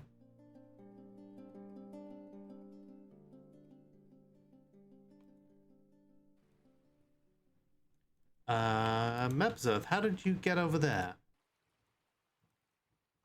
Doink. Okay. Let's just trust the creative ability of the guy behind Seth Rogen's Animal Farm. True. What are the Coatis fighting? Ah, okay, okay. Well, it looks like the, looks like our condemned dwarf ended up becoming a snack. But for whom?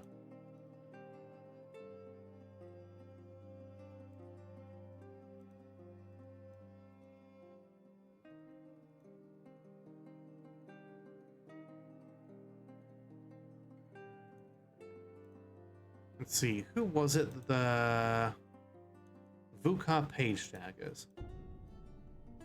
Do any of which one of you killed Vukar?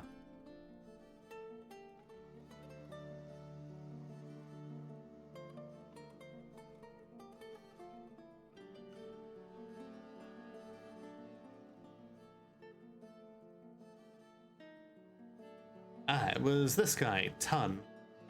One of the newer people in the military. Okay.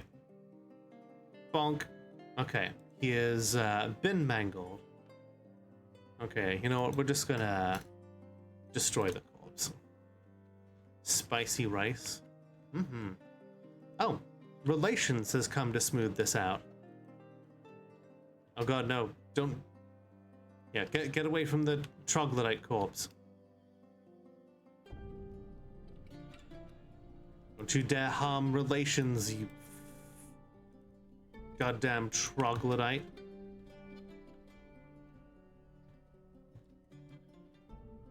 Send the military after them. We have to keep relations safe.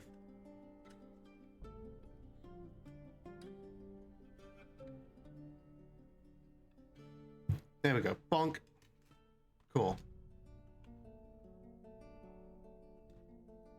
Atia Bavastmastam. A dwarven scholar from the Vigorous Gnats. Ah, okay. Oh, okay. You see this? This dwarf is from the Vigorous Gnats and a former member of the Immortal Trenches. Does that particular name ring a bell to any of you? If not, how about we take a look at who they're passing acquaintances with? A certain Lenny of Iron Spire. So this scholar spent some time at our last fortress, which is very cool.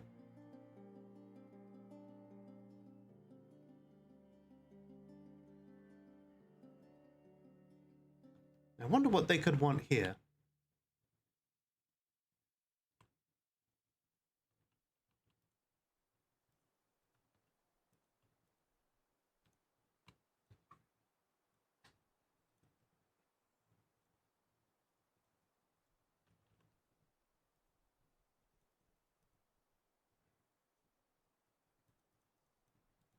You know the famous Lenny who loves to rub his butt on leaves.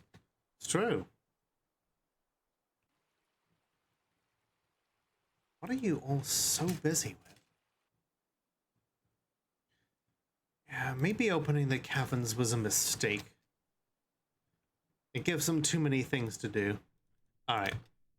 Priority 1, dig open, yeah, make a little thing for this pillar, and then we'll, oh shit.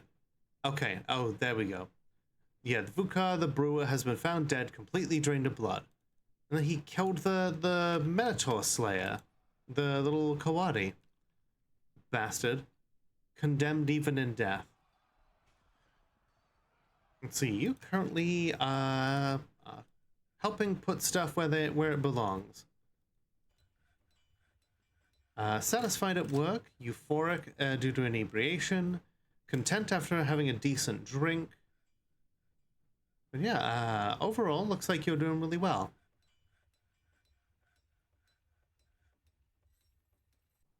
Little baby Romundo here is pretty content. Is already used to seeing dead things and experiencing trauma.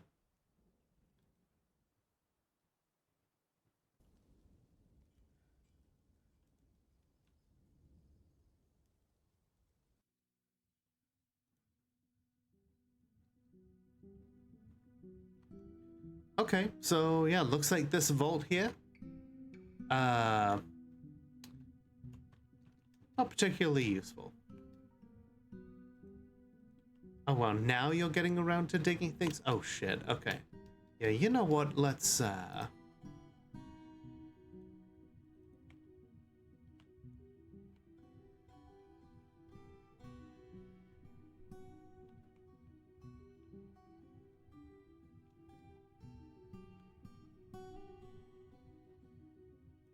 bring the dwarves back in here, shall we?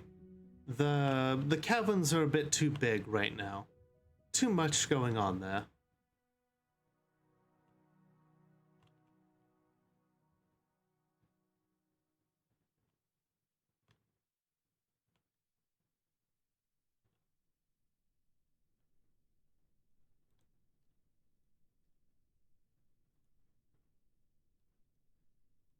Okay, we're gonna... You think I'd like RimWorld? I think I would too, but I just, I would need to... I'd need to have an opportunity to get into it, you know? I think our dwarves are too spread out.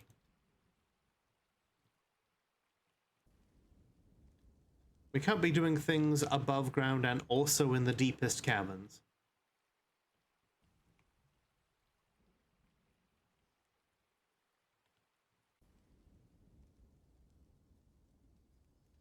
A Baroness says she wants an armor stand and a weapon rack.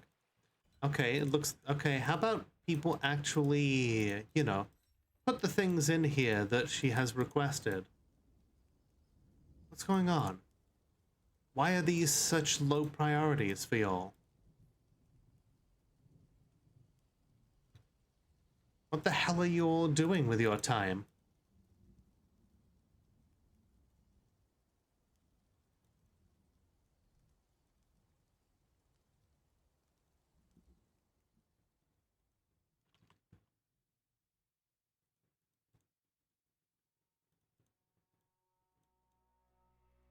I know, the nobles, they are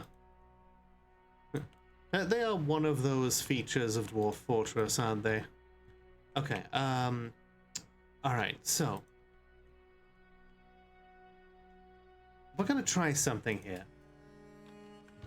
We're gonna take Reki, our mayor, once they're done, with their current task.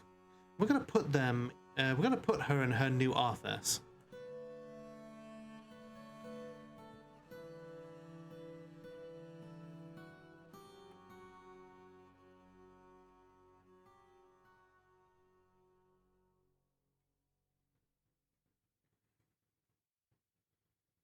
Just as soon as we have everything in place.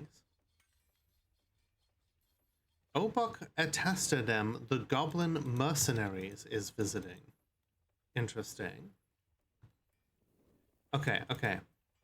She's done building that. I'm going to teleport her into her office. We're going to lock the door so she cannot escape. And now we're going to take Burr, the vampire who has been trying really hard to initiate a meeting.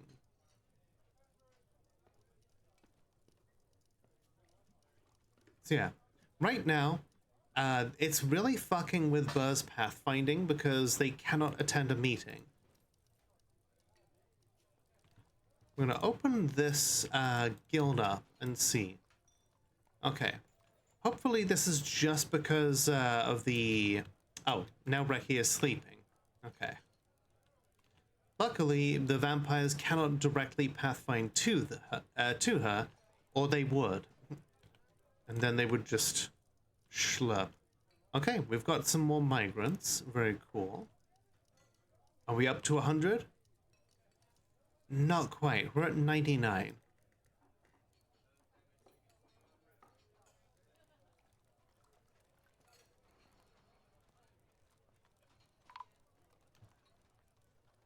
Dwarf is... Oh my god. Immediately? Immediately.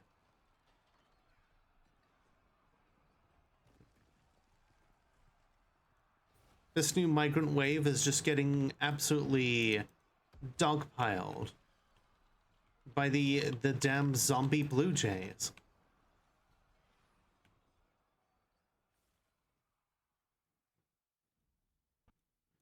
You cannot have anything nice. Okay.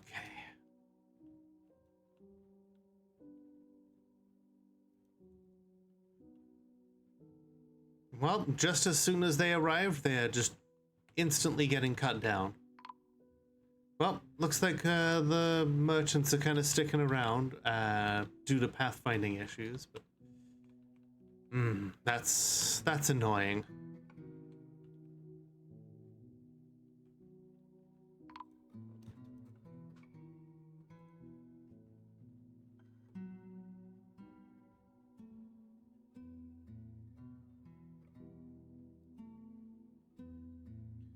Okay, Burango's entered a martial trance. There goes a corpse. Okay.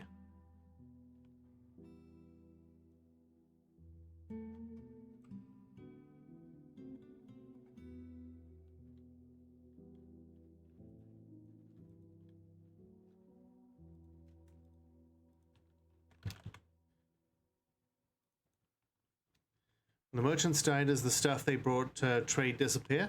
It does not, but it is kind of earmarked as being like unavailable unless we take it back.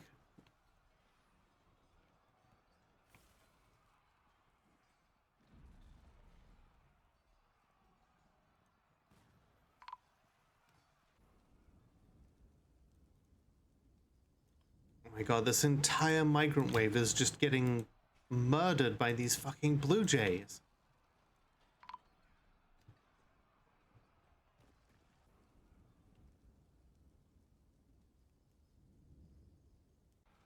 Alright, back to training you go.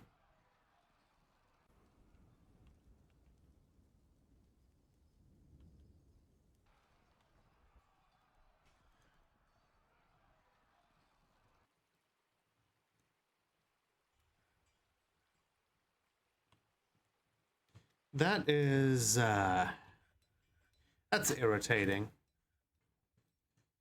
But it is also a sign that, you know, we are truly, how truly dangerous this place is. Reki has mandated the construction of certain goods. Reki wants us to make tables. You got it, boss. Okay, so, before we were so rudely interrupted, Burr is trying to attend a meeting here. Reki is now woken up. If we teleport Burr over to the bars, and then we teleport Reki over to the bars, the two of them should be able to talk to each other through the bars, is my hope.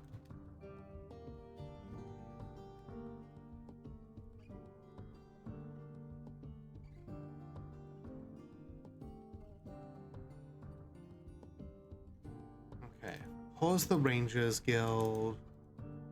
Ah, okay, here we go. She was satisfied while crying on someone in charge. Okay. She should no longer have to worry about trying to attend a meeting. Okay, cool. So now we know that that dwarves, even in fortress mode, can yell at people through bars.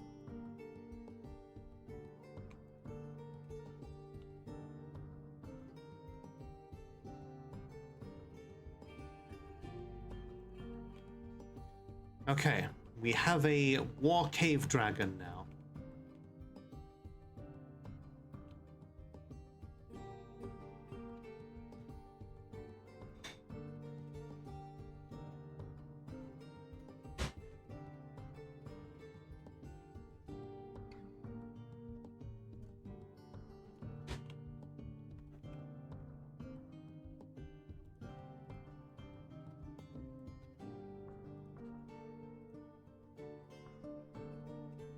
While we're out here, we're gonna make more windmills.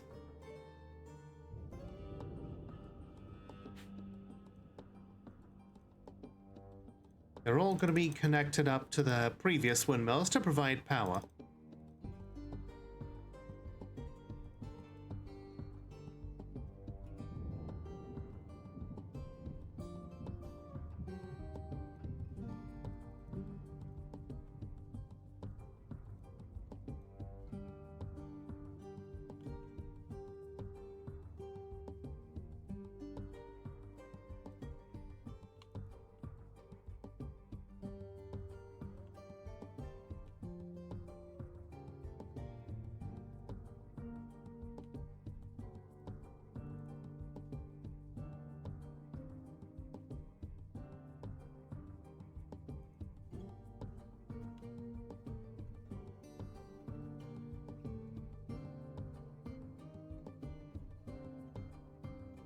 Because I've got designs that I want.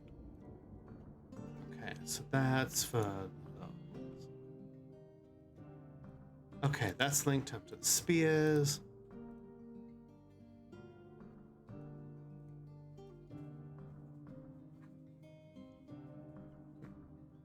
Gives you water. I'm a vampire. What the fuck am I supposed to do with this? I mean, I suppose you could clean yourself with it.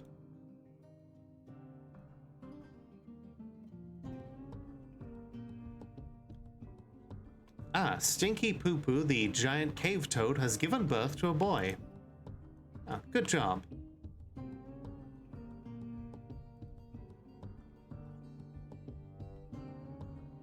Regilla. Now we're gonna see if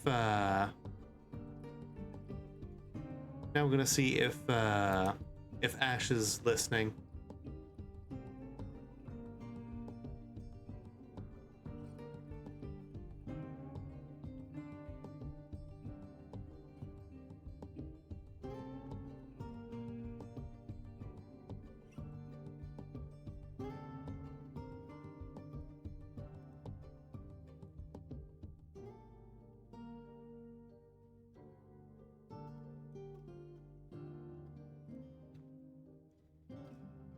We're adding an entire extra level to the windmill plant here.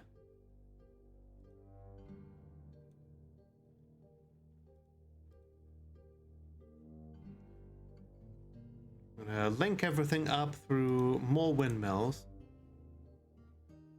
Just have a massive power complex. It's gonna have power, and it's gonna be complex. Go relations, go!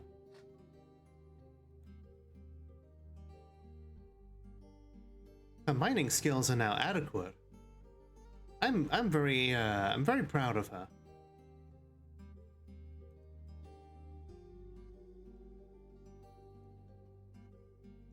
Okay, Ospram Zobshatthad, the human forlorn corpse, is visiting. Oh, the same one that that admitted that she was here to steal things from us and plot a coup.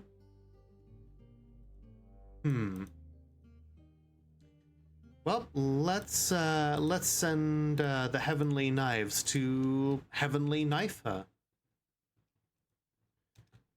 After all, she literally did admit to being here to start a coup, and now she's dead. Cool. That was quick. And her corpse is mangled.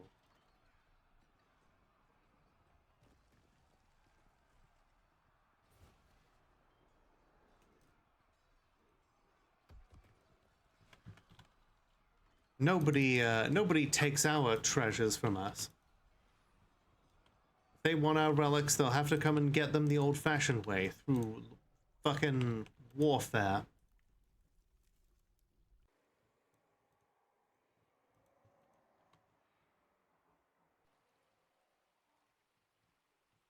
Okay.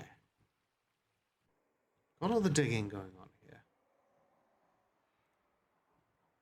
I am a dwarf and I'm digging a hole.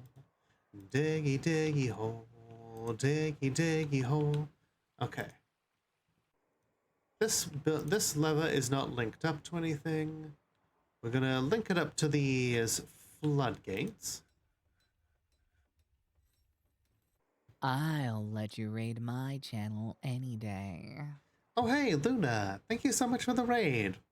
Thank you. For those who don't know me, my name is Lola, the world's only Molotov cocktail VTuber. I checked, and tonight we are playing Dwarf Fortress. How are you doing? What were you streaming today? Oh shit! One of our artifacts is missing from its proper place.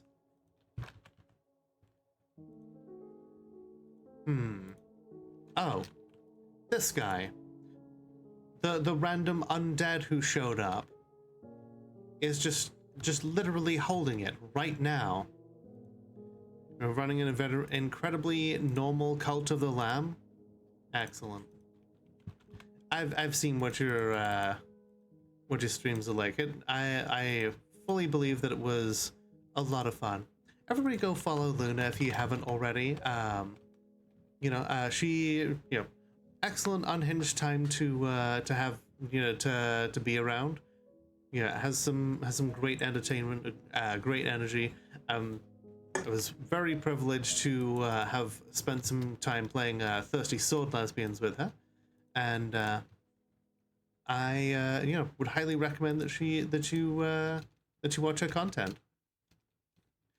And those of you who are maybe new here, if you need to raid and run, I totally get it. Streaming does take a lot out of you. Otherwise, feel free to sit yourself down on one of the bar stools or slide into one of the booths and help yourselves one and all to a hot drink. What you do with it is your own business.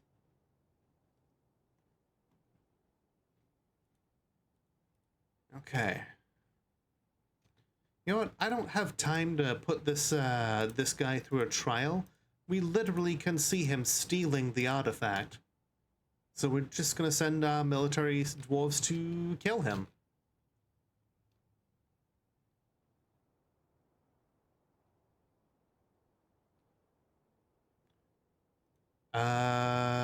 Any time now? I think he's potentially gonna get away. Or, you know, not if we teleport him Respect back. trans rights or expect trans Hi, fights. Mitha. How you doing? Bonk dead.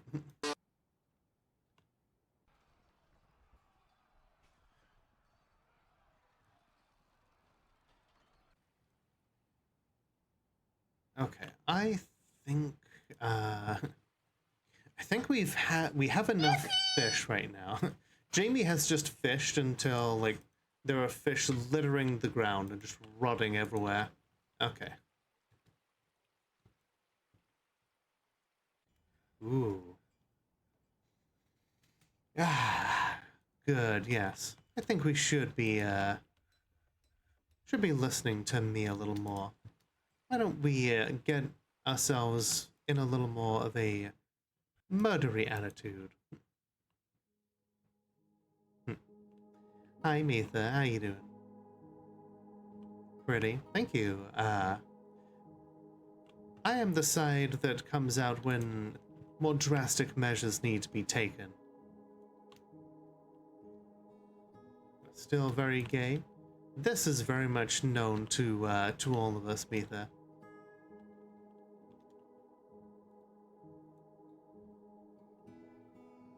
Alright. Bring everyone inside. Because we need to hide our people.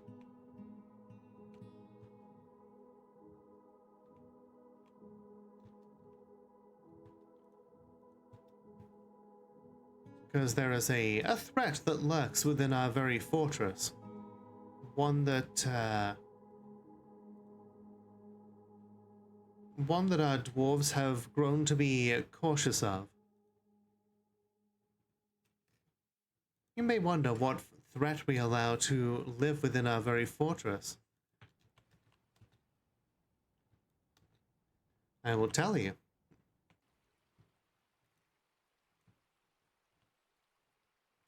Lurk and rest, cuddling, wifey, and some anime. Sounds like a wonderful way to spend a night. Take care, Luna, and thank you for entrusting me with your audience.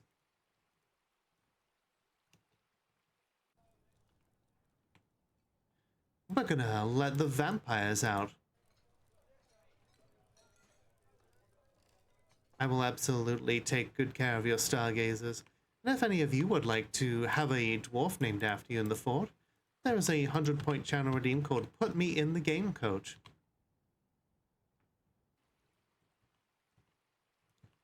Okay, we are going to unlock the doors. You know what? This is not the time.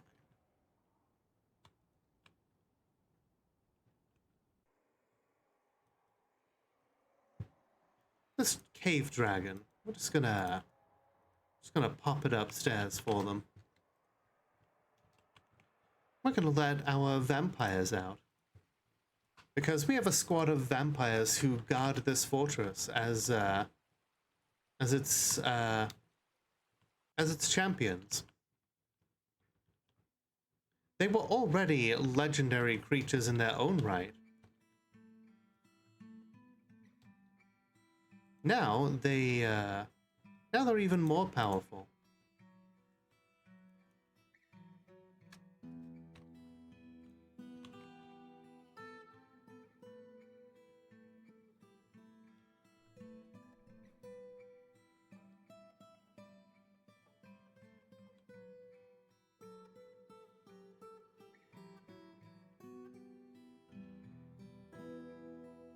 Thank you for streaking there, Luna.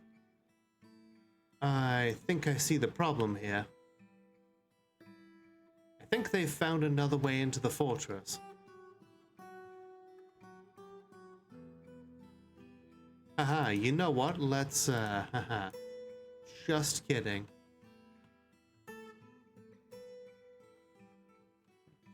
We're just gonna put the vampires back real quick until they're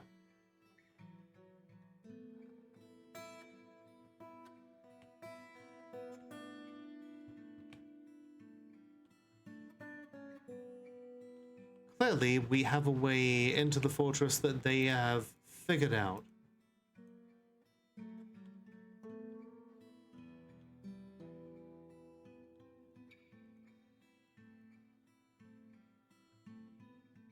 Okay, you know what? We will let out our vampires, but only once it's safe for the rest of the dwarves.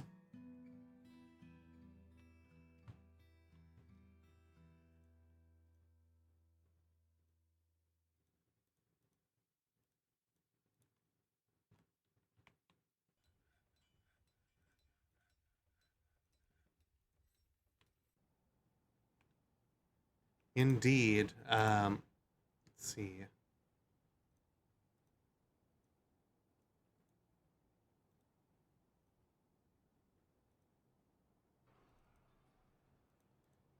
Yes, we are indeed getting living foes for you. Okay, so with that done,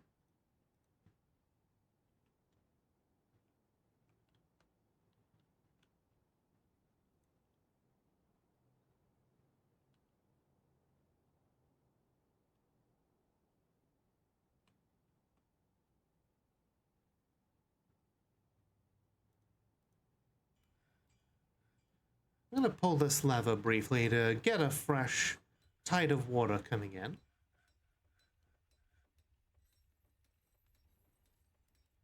Just to replenish the wells. And then we pull the lever again to make sure that the place doesn't immediately and catastrophically flood. Okay, it has immediately flooded, just a little. It's not catastrophic yet. Yep, the gates are back once again. The water supply has been replenished for the hospital.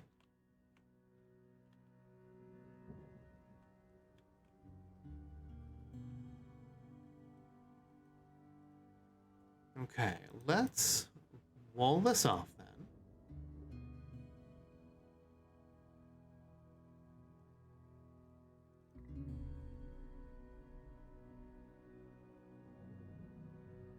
Because, man, we need a blood supply. Yeah, we're gonna send out the vampires to do a little carnage here soon enough.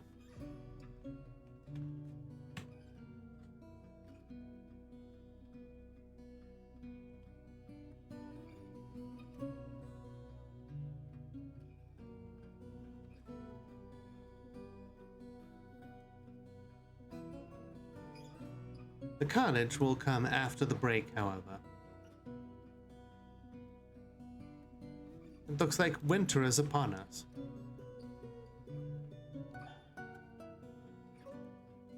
Alright, folks. Everybody get up, stretch your legs, grab a drink, do whatever it is you need to do, and we will be right back.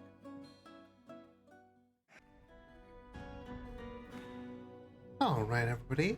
We're back.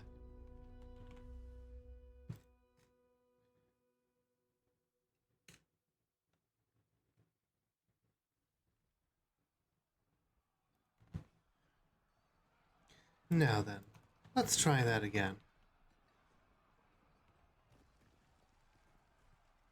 A fucking giant gray squirrel zombie. How many times are we going to get absolutely just murderously assaulted by fucking woodland creatures? Zombie woodland creatures.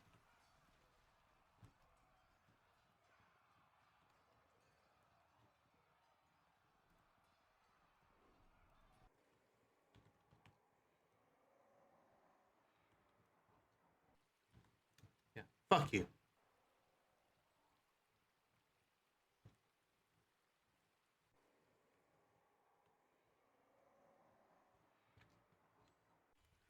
Please tell me there are living foes this time. That's the plan.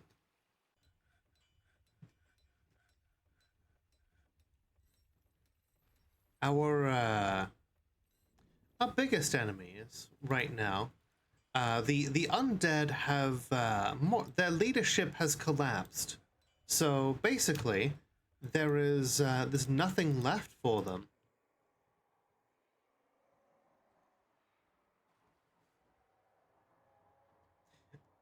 All right, Tara, have a wonderful rest of your night, okay?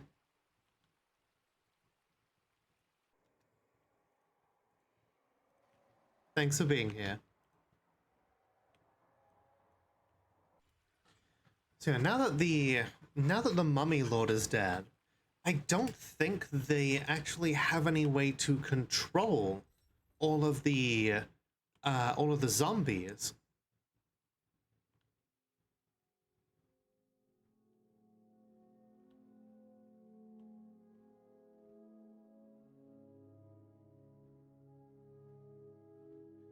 If they don't have a way to control all the zombies, then we can mostly ignore them, except in the form of, you know, when they're insolent undead creatures show up to try and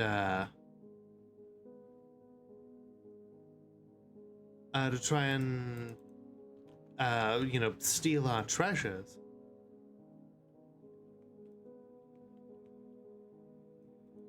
Like, that's very rude of them.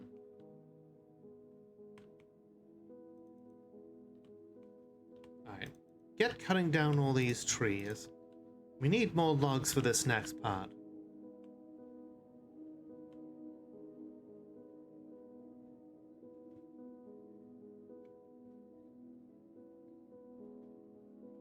The vampires want to go out and play, and I want to help them. Okay. Blue jays are all dead again. The amount of corpses of woodland creatures here.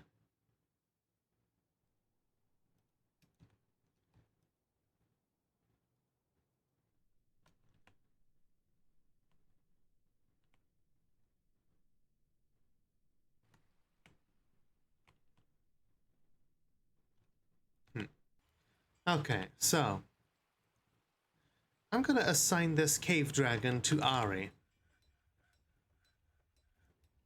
Because if anybody's going to be going out and doing some destruction and who might need a cave dragon, it's Ari.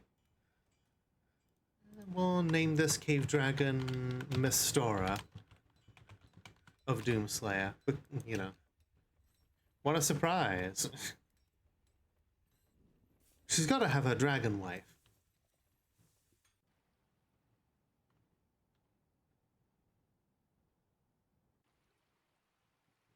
Okay.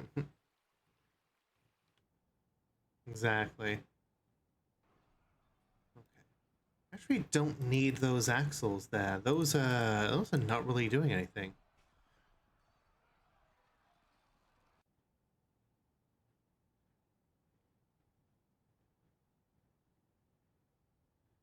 Okay, here we go.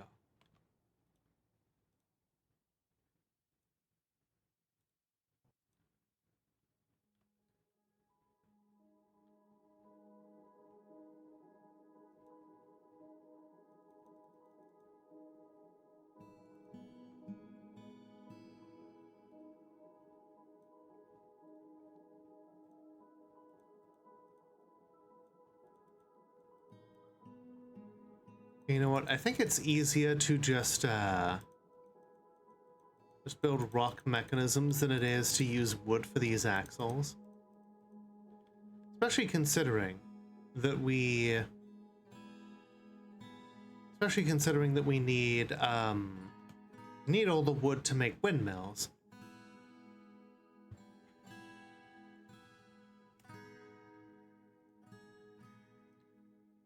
Machines, windmills. Ayo. Another artifact. Kilab Odombatan, the engineer.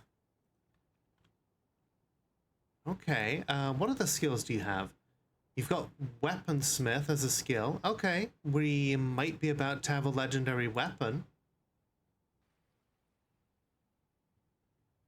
Oh, he is just vomiting copiously all over the place. No wonder he's not exactly rushing off to the forge.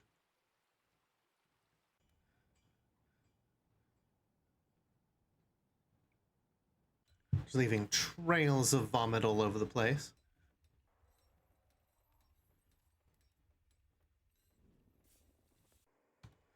Okay. Let's take a look and see what he wants to... Any metal bars. Okay, he's already started grabbing, so I guess we let him cook. He's got gold. Ooh, okay. A gold weapon could be very cool depending on the type of weapon. He likes pig iron, shawl, pig leather, parchment, shields. Okay. Let's hope for a cool bludgeoning weapon.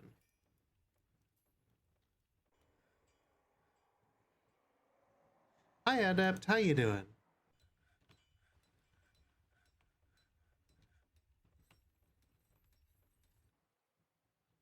It's good to see you again.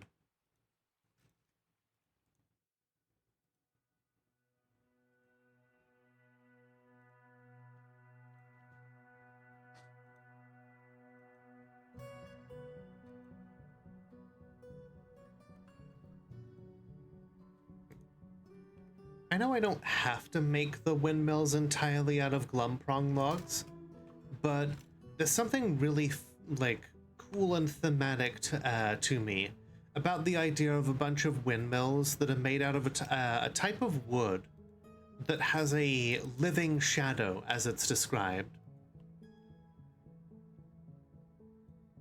That to me is fucking badass. A 9-mile walk? Holy shit, you okay? Hey, rubies.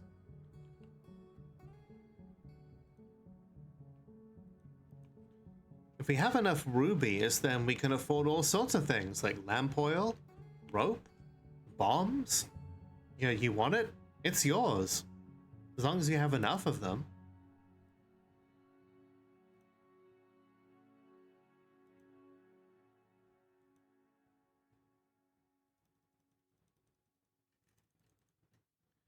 Okay, looks like they've begun. So, he's got gold. He's got giant gray squirrel leather, blue jay, zombie blue jay bone, green glass, rope reed, more blue jay bone, emu leather, and sheep wool. A lot of bones that are made specifically from the zombies around this place, which honestly is very cool, very thematic. I love that stuff. I can't give credit. Come back when you're a little richer.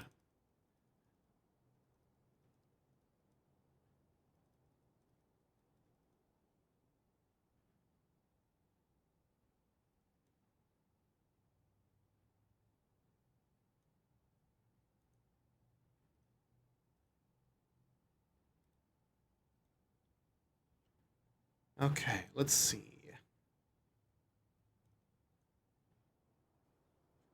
We're gonna link it all up by another like mechanism here.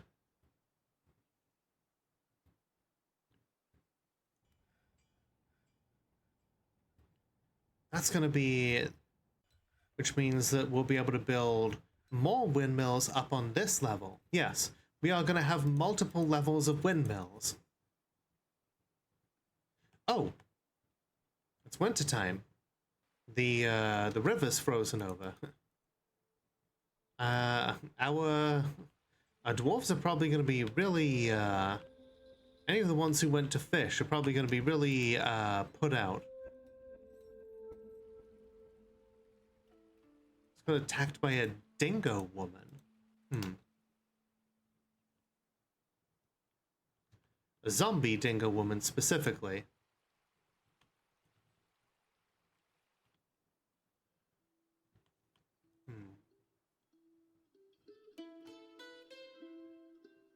Yeah, we love seeing Mistora get some action in on these zombies. He's already killed 3 dingo women, which may very well have been the same dingo woman 3 times.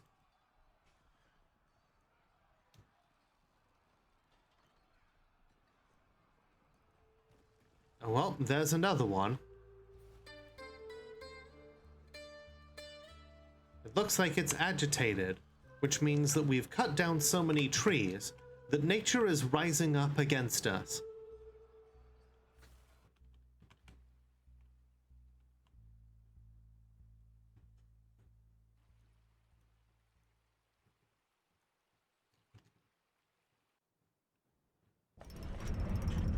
Ooh. Kilob Odembatan, the engineer, has created Laganthad, a gold crossbow. He offers it to the Doom of Figures. Not what I was hoping for, but it's still a pretty cool weapon. Its name translates to Mirth Crowd. This is a gold crossbow. All craftsmanship is of the highest quality. It is decorated with giant grey squirrel leather and sheep wool, and encircled with bands of gold, square green-cut glass gems, giant blue jay bone, and emu leather. This object menaces with spikes of giant blue jay bone and rope reed. Truly a weapon made of the materials of this fortress.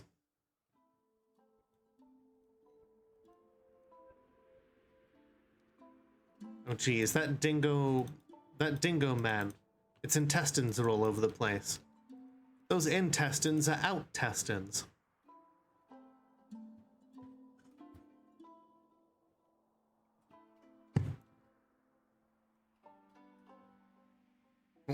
There was another one just there. Okay, we're gonna put the military back there because those corpses are not mangled. The corpses are both mutilated, but not mangled. Y'all.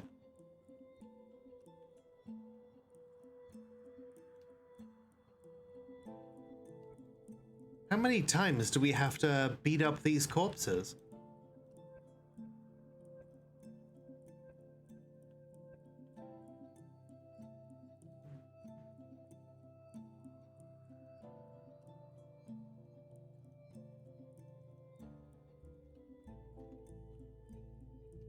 Okay. Yep. Dig up those logs. We have need of them.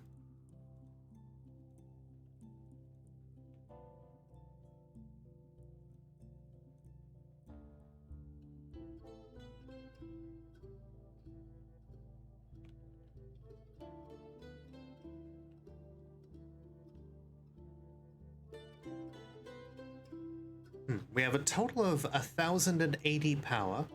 We're currently using 320. I think that'll be more than enough to go around here. My plan is to build a mist generator that will benefit the vampires.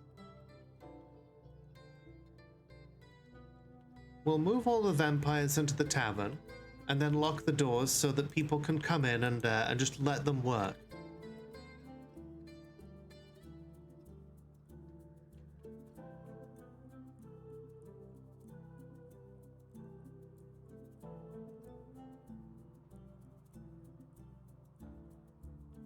Once we've got the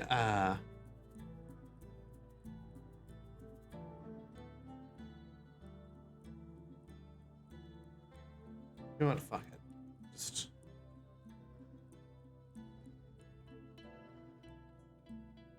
use a nice shower every once in a while. Exactly. And it is incredibly soothing for a dwarf to have a nice little waterfall. And since they spend most of their time training, putting it directly above the barracks will let people Yeah, we'll let them just get the most amount of mist whilst they whilst they're training. Oh shit, we've got a ghostly weaponsmith who is haunting the fortress.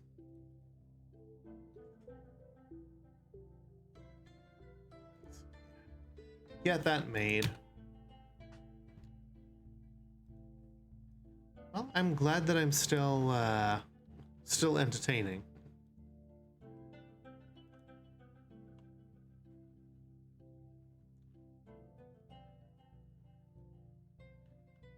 One of our vampires is meditating on lightning. Just like the concept of lightning.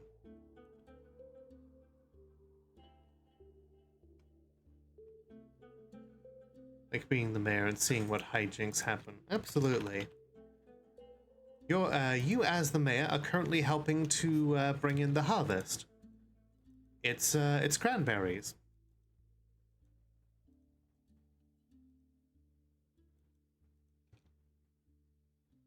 Cranberries make for excellent excellent booze and occasionally are used in dyes.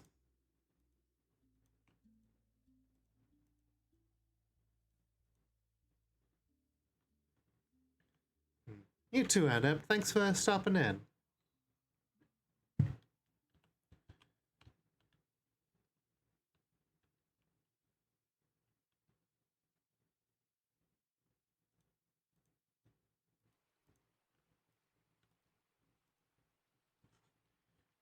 Don't those need to be grown in marshes? Apparently, we can grow them here. They count as an above-ground crop. And the way Dwarf Fortress works is if a tile has had the sun exposed to it at any point, it counts as an above-ground tile.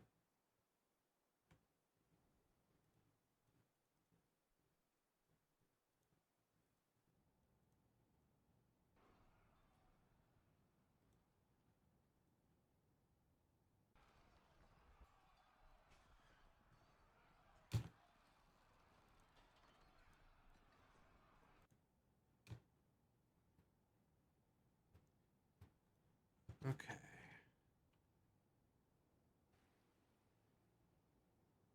These fucking dingo people. Where are they coming from? How are they all getting here?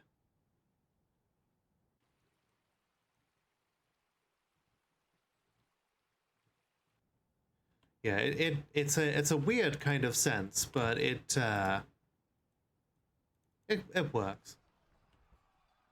Holy shit, Mistora has killed 8 things already. Good. I could just put a whole bunch of grates above the ground to, yeah, you could dig out an entire thing that way. What I've done is I've put claystone blocks over the place where I channeled down. But if you wanted to be, if you wanted it to make more scientific sense, you could just as easily do grates or even glass.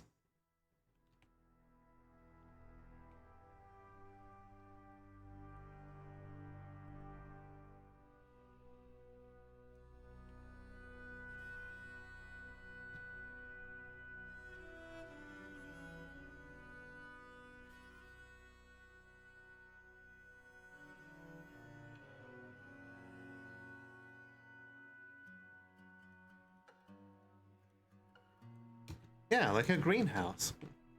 And that's why we also have bees in the same place as our above ground crops. Because bees only need to have been exposed to the light once as well.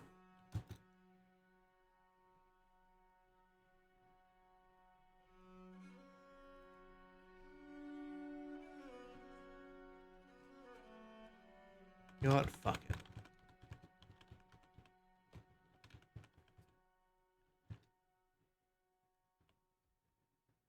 Had enough of these goddamn zombie blue jays.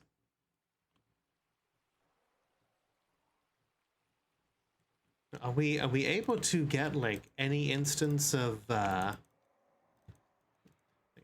We have some quiet here for a moment. Okay, you know what? Yeah, we're locking people in.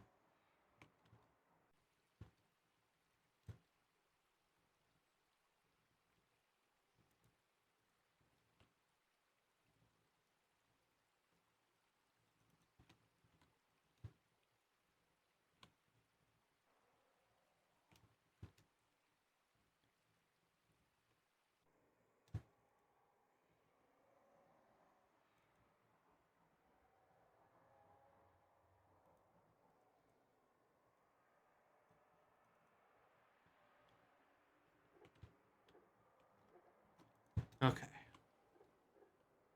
Y'all, I know that you I know you wanna help.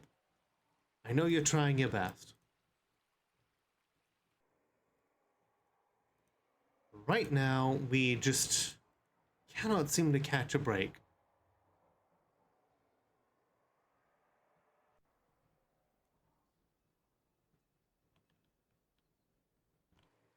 Okay, okay. If we unlock this hatch, do the vampires immediately go out and try to look for someone to Caprice on? Okay. Okay, we have unpaused. They are not instantly going to try and drink someone. All right.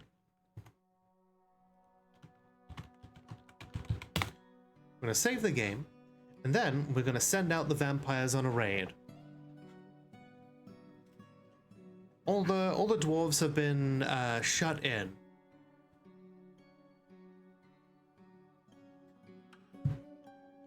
Because they know what happens if the Mothram Nazush are allowed to prowl the night.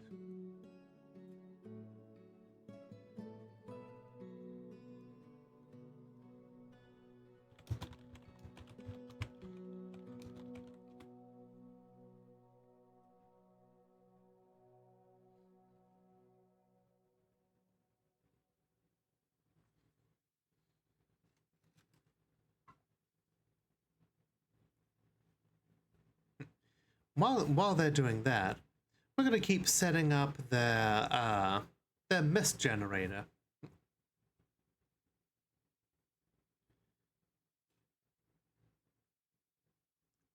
And put some nice statues down. We'll so that the water can fall onto the statues. Okay.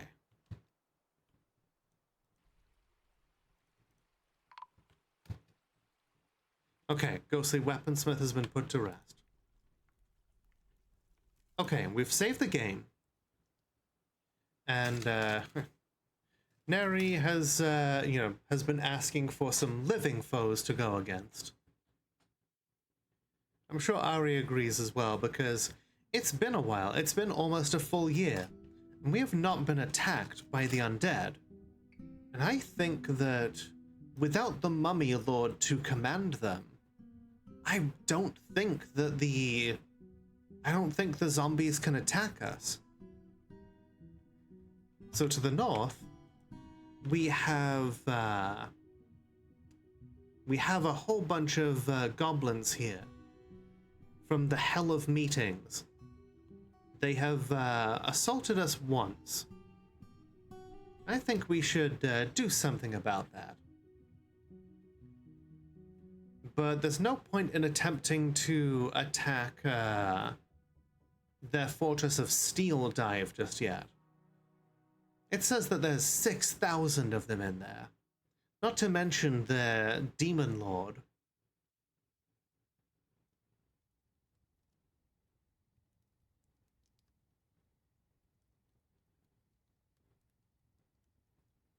How about this place? The Dark Goblin Pit of Horror Violence. Let's do it a little raid, shall we? The undead if the undead are that disorganized, it would be a great time to raid into them. It would be.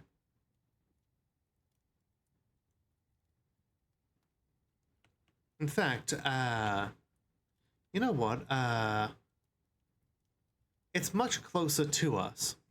This tomb here, the Tomb of Stilled Roars. This is where the Mummy Lord was holed up before he came after us. And this is where all of his lieutenants are. We should pillage it real quick and attempt to destroy it. We'll see just how well that goes. How well it goes will determine just, you know, whether we search out further afield. After all, one of the Mothram Nazush is actually much less experienced than the others. It's important to wet his beak before he can, or his fangs, before we set our sights on the goblins. You see, he is only competent at wrestling or at shield use, a talented fighter. As for being a hammer dwarf, a skilled hammer dwarf, but still. But I'm confident, because in addition to 10 vampires, we have a cave dragon going with them. And it looks like the cave dragon is already off the map. Okay, here we go. Still needs to wet his fangs. Exactly. Wait, shit. What killed Mistora? Are you kidding me?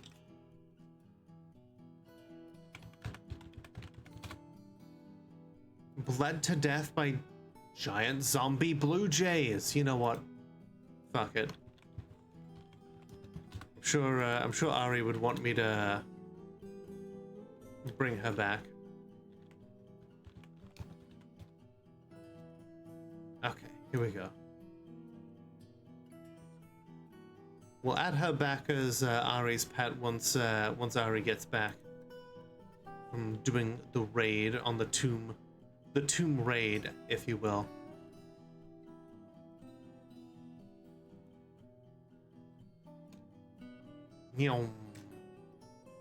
Just going to do an explore.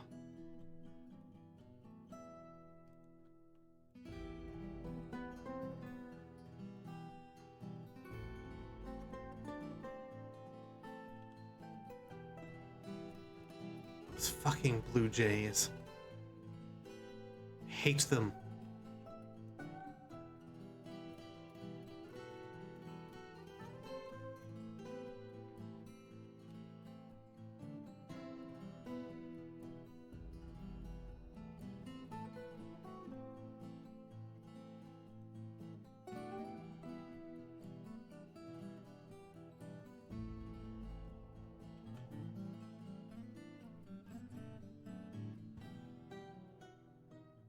Yeah, she can help guard the fortress.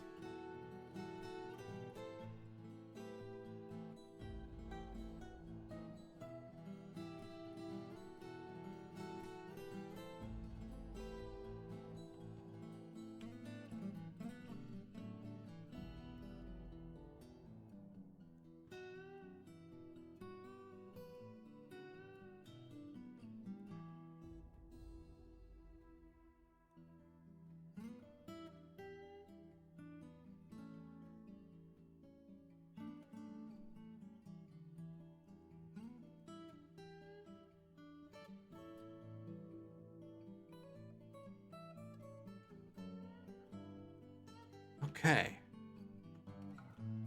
The tarnished stars have returned. Just in time to find a bunch of zombie blue jays everywhere. Hey. Rip them to pieces. Let's check out their combat report.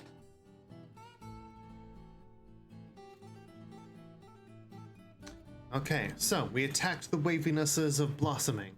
Ari led the assault. The dwarf vampire outmatched a magpie man. Hang on, we're just gonna let it play out.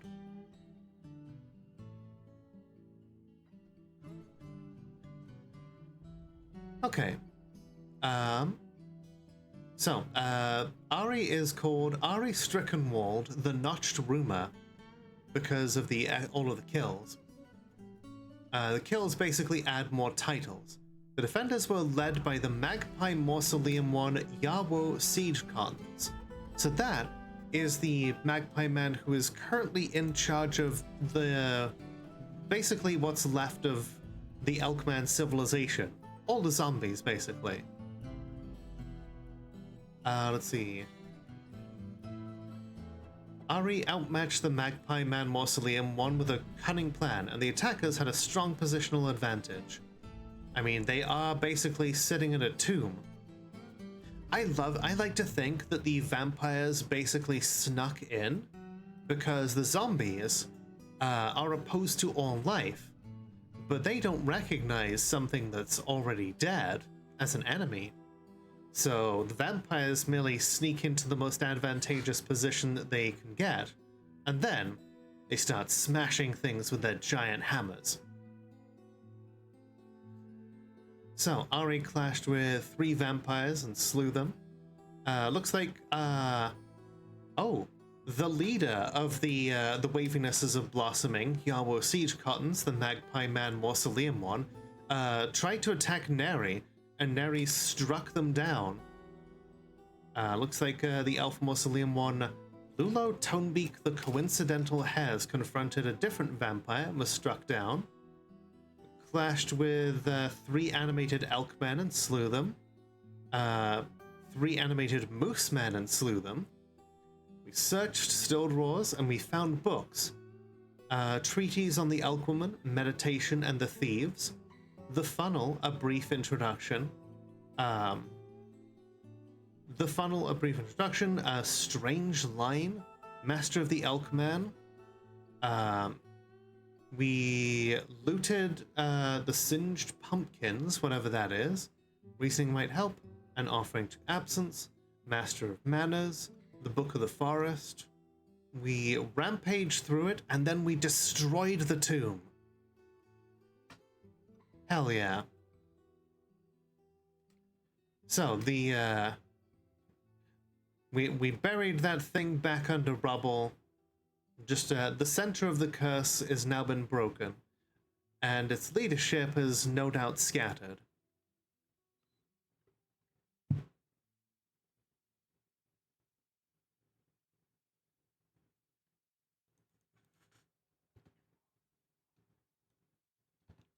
Let's check out some of those written objects. An offering to absence. Okay, Master of the Elkman, I don't care. The Singed Pumpkins has no particular subject. Strange Line concerns geometric shapes. Reasoning Might Help concerns dialectic reasoning. The Book of the Forest Retreat is about a particular forest. An Offering to Absence concerns a symbol for nothingness. Okay, cool. Okay, smash up those woodland creatures and then we'll head back out.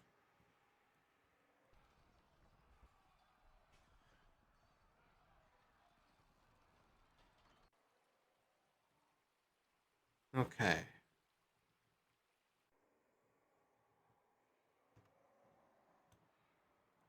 Alright, this time we'll assign Mistora to Ari once again.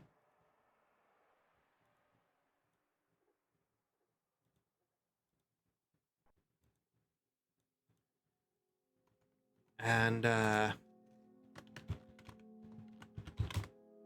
we'll overwrite the save, and then we're gonna send them out for more murder.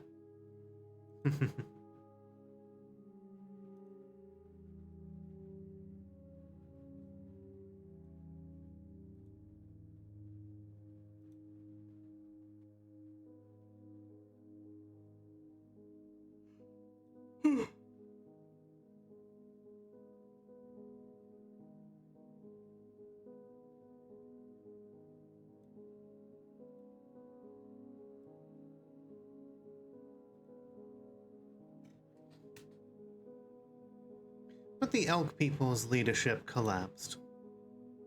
Now we turn to Now we turn to the goblins. The goblins are not led by such a fragile mummy, however. No, the goblins are led by a 600-foot tall bison demon.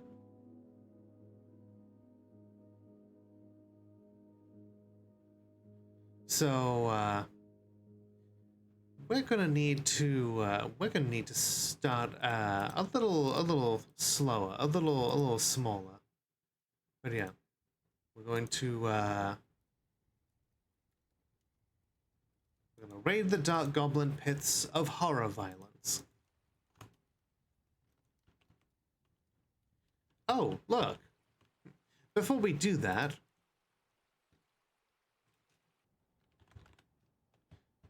they dropped in and then they just kind of left.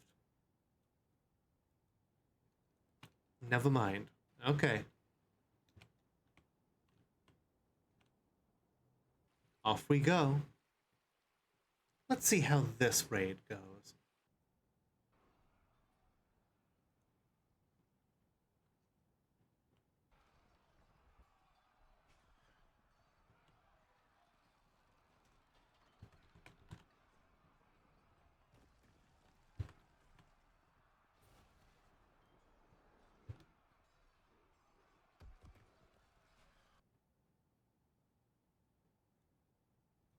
Can you go up there? I'm pretty sure you have to be there in order to... I need you to head out there as well.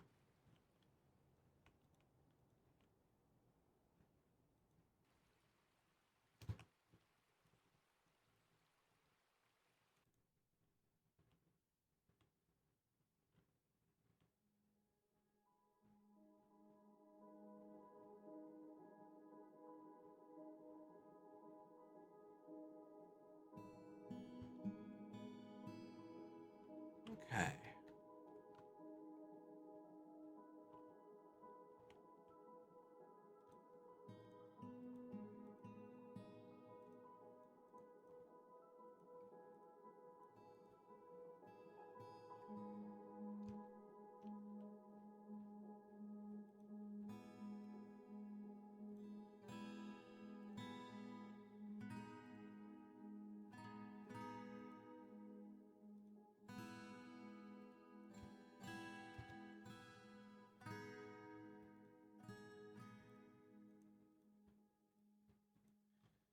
Well, I sure hope that, sure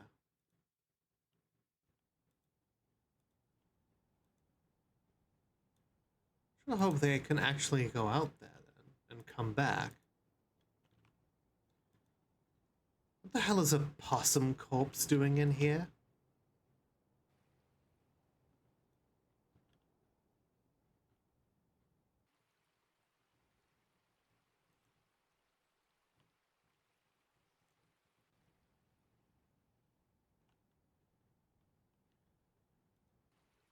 Hmm.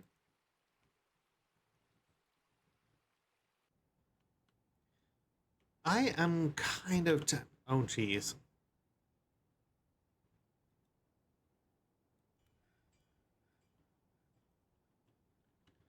One of the ghosts is possessing people and making them throw a tantrum. Okay, let's get those slabs carved up.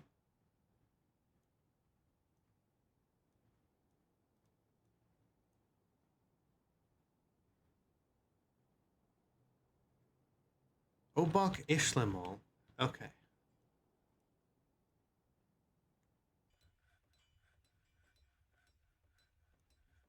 Yep, get that slab engraved. Okay, the tarnished stars have returned. Let's see what they got up to. Raiding the pit of horror violence. Slipped in undetected and stole treasure and livestock. Ooh, okay.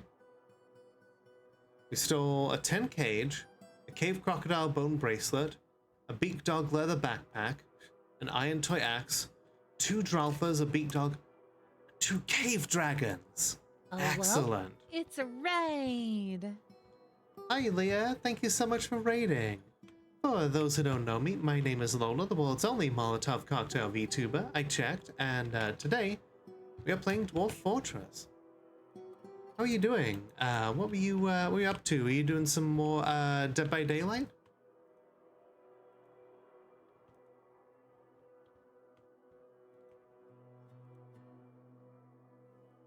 Oh, Stray. Yeah, I remember. I remember now. Yeah, God, Stray was such a good game. Won't you open the sky for me? Won't you open the sky? Won't you open the sky for me?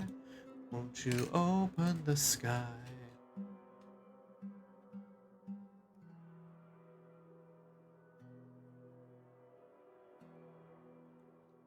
It's very good. Yeah, I love that there's a dedicated meow button. I ended up, instead of using it, I went into the game files and I swapped out the meow for a randomized version of Jason, Jason, Jason, Jason, Jason. It was very funny.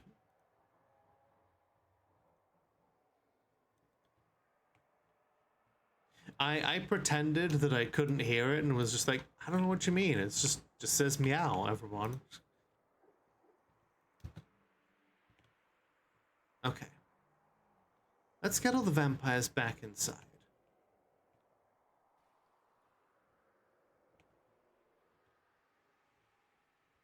I don't know why this particular vampire still insists on using a wooden shield, but I suppose there's no accounting for taste.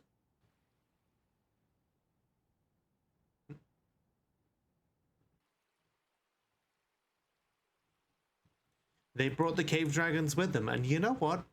That is their right as vampires. That is their spoils of war.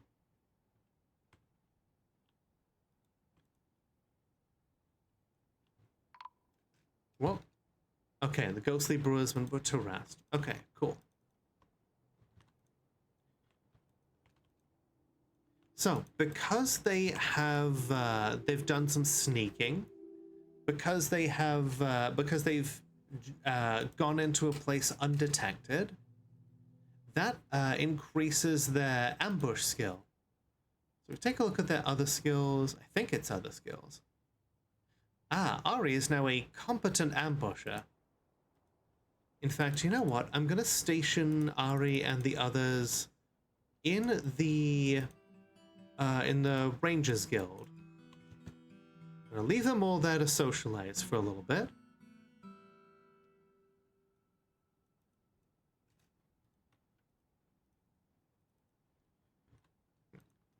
And whilst they're all locked in there, we're gonna have the other dwarves come in and tidy things up a bit.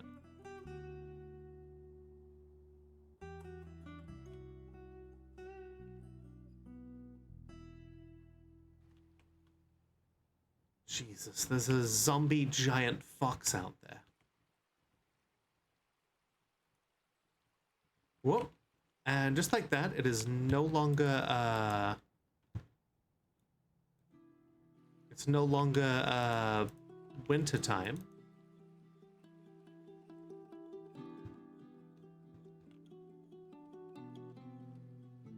Yes, the help is coming to clean the barracks.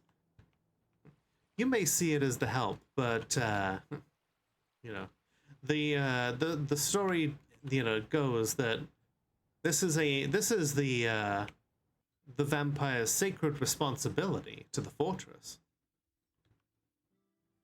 In order to keep everyone's lives safe, they have pledged their unlives. It is a grave responsibility. Ah. Not even a grave responsibility, because the grave has eluded you. For now.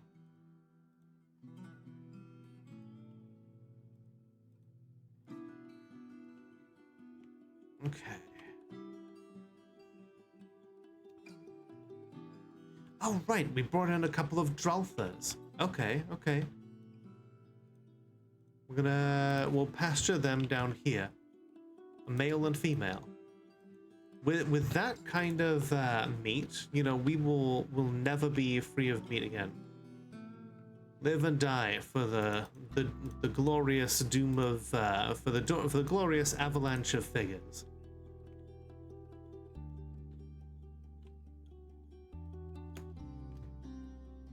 The Poisoned Safety, a performance troupe, is visiting.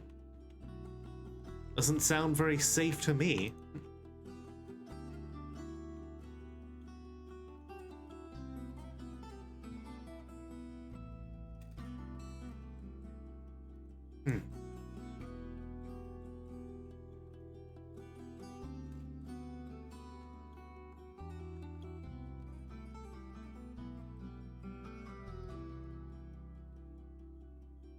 Well, because it's spring, that means that some more time has passed. And that means that we... here we go. Unlock those.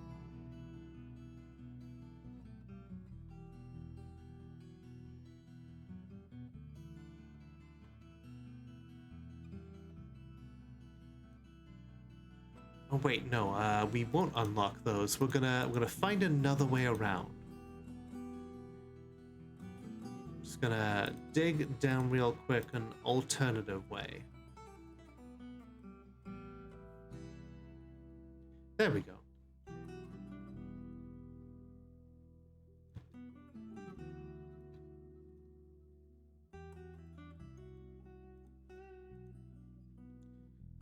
All about all the zombie animals. Wondering if killing the mummy lord that was controlling the undead at our doorstep, scattering their command, might have caused the rest of the lesser creatures to run wild.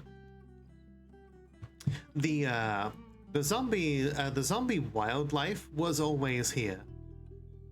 From the very moment we first stepped foot in Doomslayer,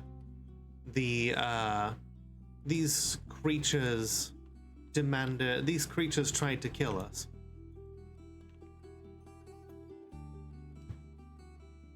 Whether or not the vampire is part of it, I don't think so. So whether or not the mummy's part of it, not so sure.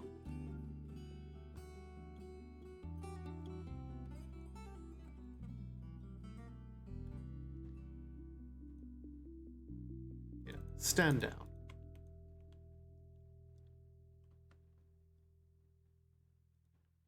Okay, we're constructing all these axles and things here. Some gears. But yeah, perhaps even nature can't fight against this cursed land.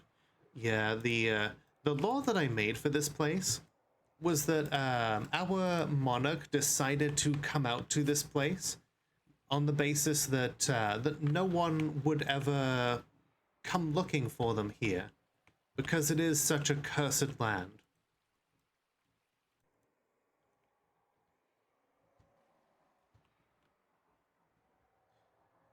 Turns out that the reason that we had lost so many people to the elk people in war is because they were undead. We did not know that at the time. Now we do.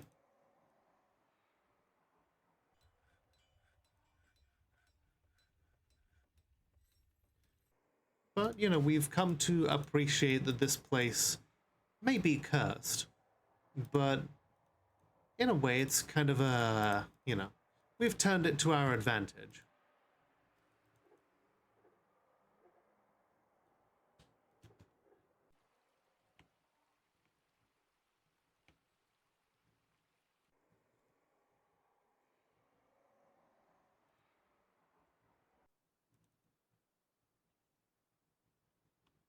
We started just by making meat from the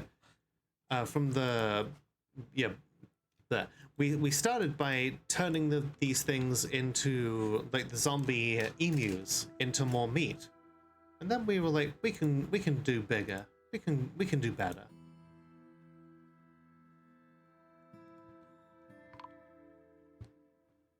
Okay, the ghosts are being put to rest. Cool.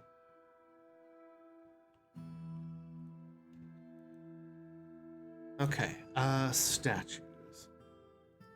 We aren't gonna know where to put the statues until we have more of an idea of where to where we can reach with this.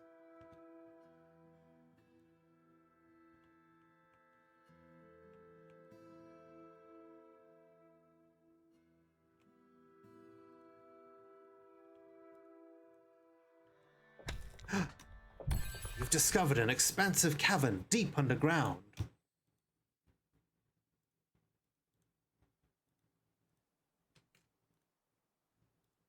That's exciting.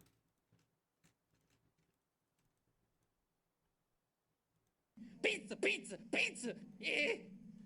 Hey there, Life Forcer. How you doing? Let's see. We have okay.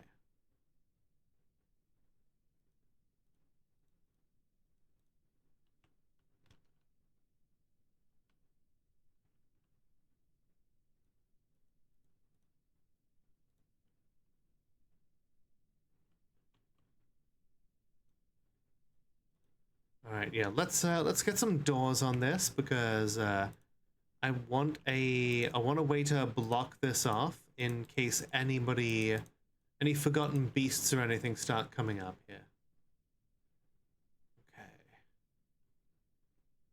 Another cavern layer with black caps and goblin caps, native silver, more water. Nether cap. Ooh, very cool.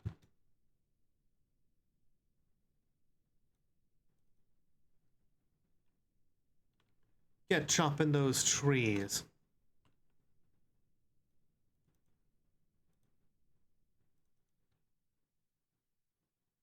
Like, finally, we have found some trees that we can cut down without having to go back outside.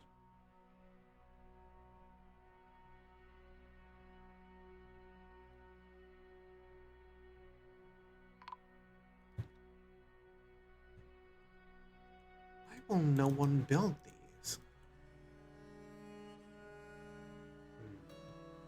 Okay, let's try somewhere else. Okay, Tara will build those. Good.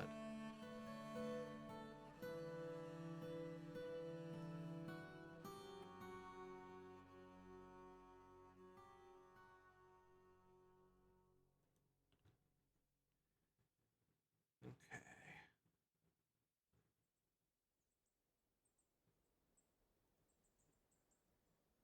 So now we just have to build a windmill up here, and then hopefully we can start linking more windmills up here, and then that way we have 2 different floors worth of windmills to keep powering our underground designs.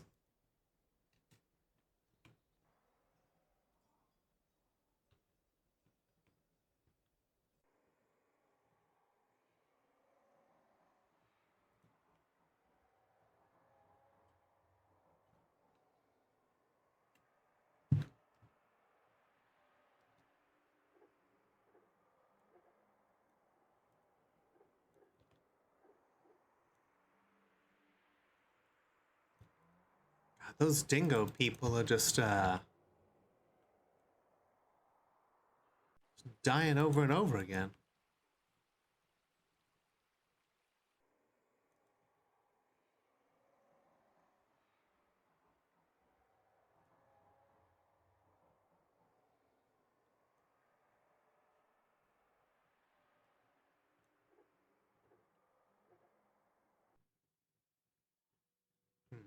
Tara's bringing her baby out here to see the construction of the windmills.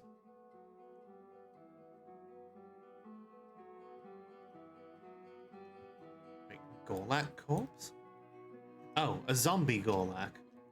Ah, that's a shame.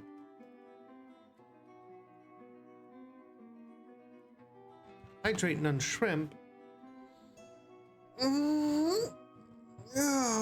Oh, that was some good cracks. Thank you.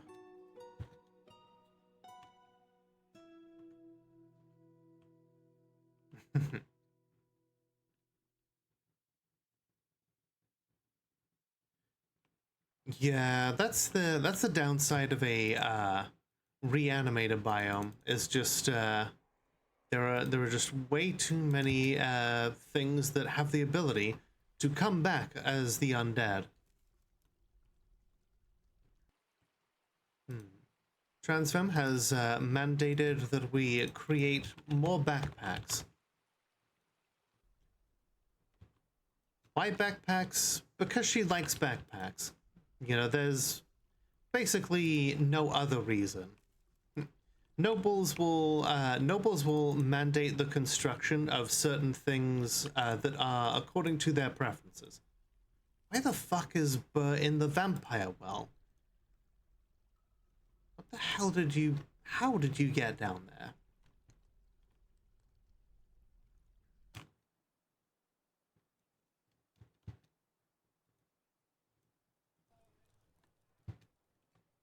Fool! People are trying to clean up and make something nice for you.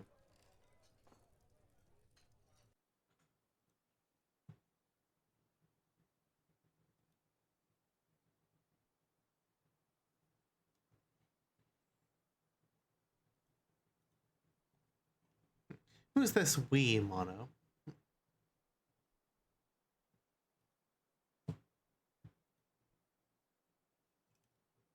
I think if anybody here is a good girl, it's you.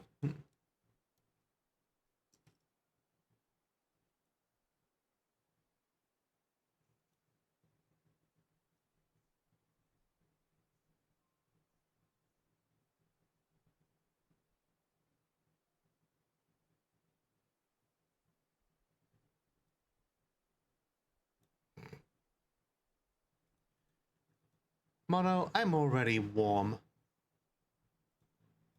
I don't think there's much more that you can do in that respect.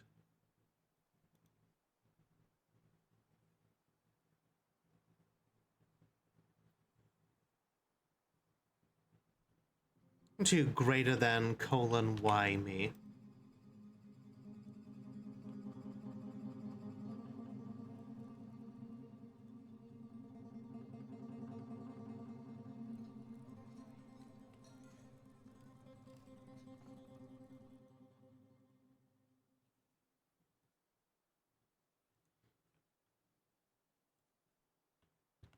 Okay, we've got plenty of power here.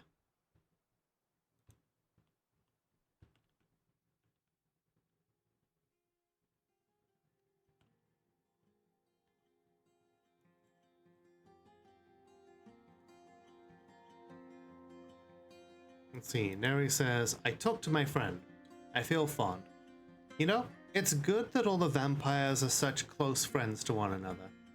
Well, they're friends, some close. Ari and Neri are considered close, and Neri is kindred spirits with one of these vampires. I mean, it's good that they're able to get along. After all, they're basically all that each other has right now.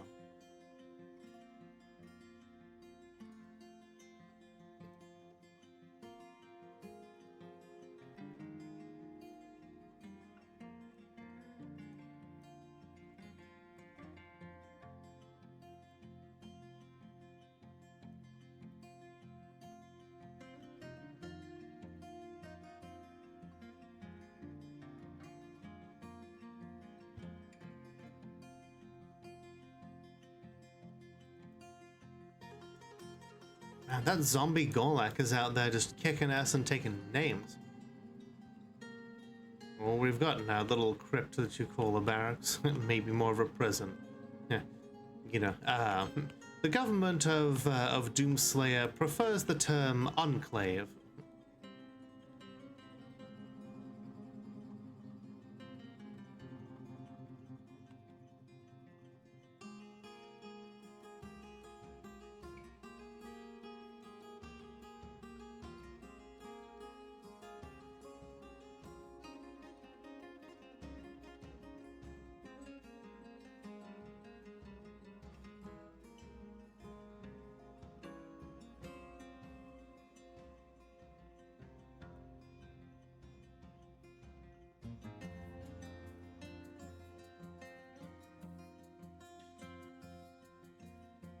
Okay, do we have screw pumps? Can we build screw pumps? And we need pipe. Okay, okay. Wooden pipe section. Enormous wooden corkscrew. Okay, get that shit built.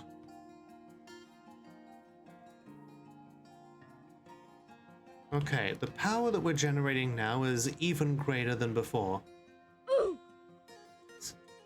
Hi Pyromancer, how you doing? Your dwarf was briefly possessed by an angry ghost, but I think you're doing okay now. Let's check in on you. .wav. Yes, that's the difference between those two. Let's see. Satisfied at work, you're feeling pretty good. Satisfied upon improving growing. Oh, so just like agricultural skills. Okay. She's just kind of happy doing her thing.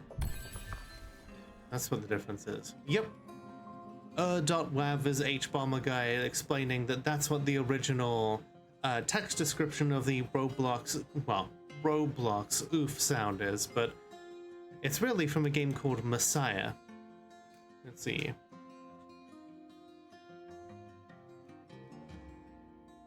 Okay, you even have a couple of friends in the fortress. And overall it says the top thought in your mind is, everything is so much better when you just tell the truth. You know what? Very true.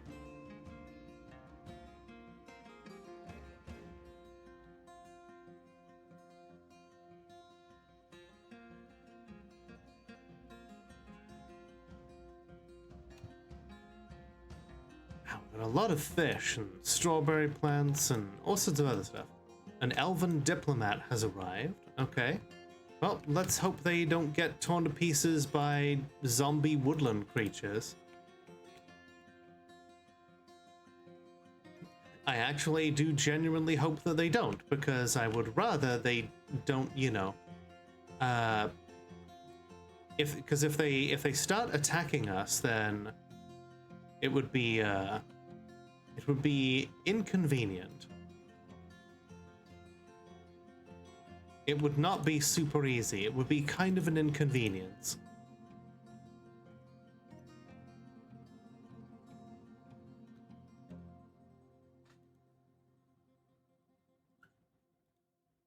Oh yeah, the other cave dragons. Let's train them for war.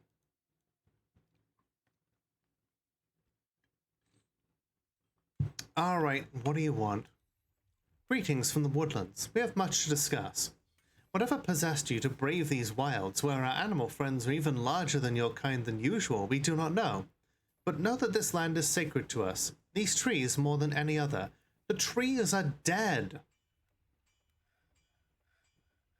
We are willing to, although we are loath to spare a single branch to your senseless slaughter, we are willing to ask that you cap your tree fells at 5 until we next meet. I will try to return next year as I am able, and beware.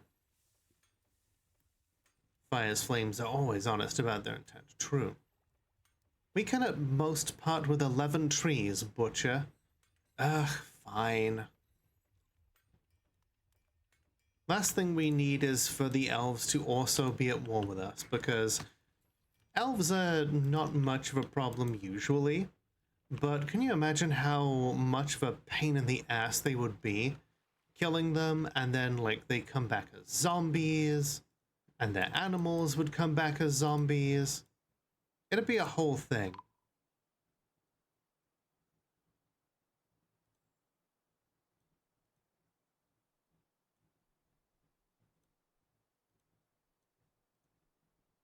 Ha! The elves are here to trade. Well, we've got some fine ammunition for you, as usual. Unless they specifically said chop so many. So there is a bit of a loophole there. If like a dragon burns it down, then people say that there is kind of a loophole there.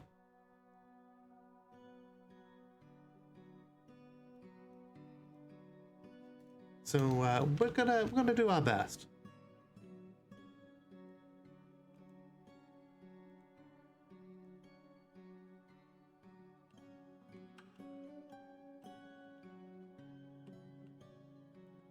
Okay, then a different set of elves wants us to only take as many as 8. Okay, well, let's see.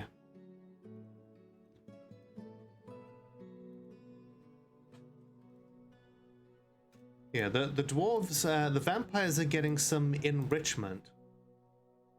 They're being given new statues, and instead of everything being made of steel like it is in for the rest of the enclosure, we're putting in platinum statues. We are gracious stewards of these shadowy beasts.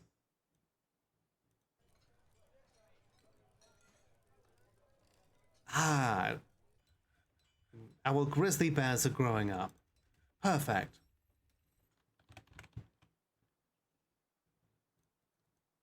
Soon we'll hit a population explosion, and we'll be able to start assigning grizzly bears to the civilians. What that means is they will be able to they can take the grizzly bears outside to protect them. Greetings. We are enchanted by your more ethical works. We have come to trade. We're gonna have to be real careful here.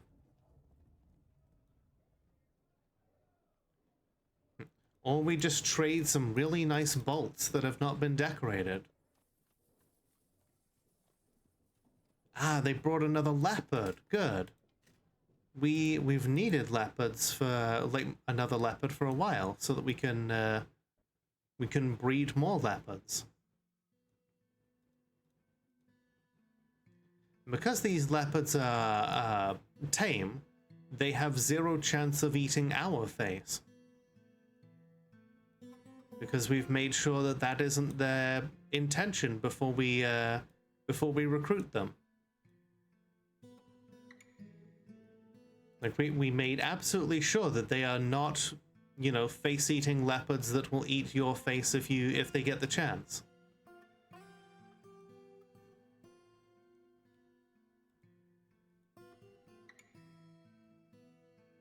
And that is very important because if you don't, then they will likely eat your face. You know, like it says that their intention is. Leopards, yeah. Okay, so that's a male leopard, and the elves brought a female leopard. Perfect. Luckily, we don't have to worry about things like inbreeding or whatever. Have a good night, Minkus. Thanks for being here. Oh yeah, and before I forget, they said that we found an unusual volcanic wall studded with gems. Bitch, where?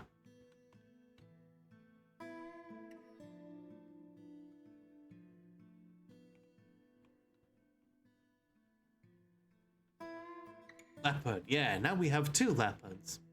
And later on, we will have more leopards.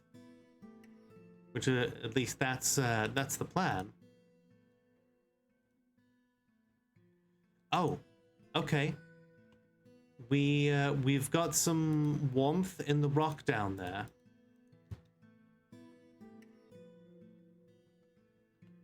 We'll have to dig just a tiny bit deeper, because what I'm really hoping for is magma.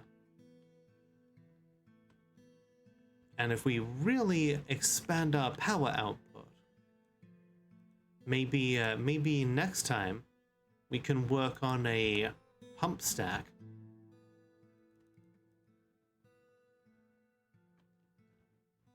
For those who don't know, a pump stack is basically a series of screw pumps that help move water up from one level to another. The purpose of such a device is to allow us to schlep magma up from the depths. Thank you for the head pats. Once we have the magma up from the depths, we can use it as a smokeless fuel.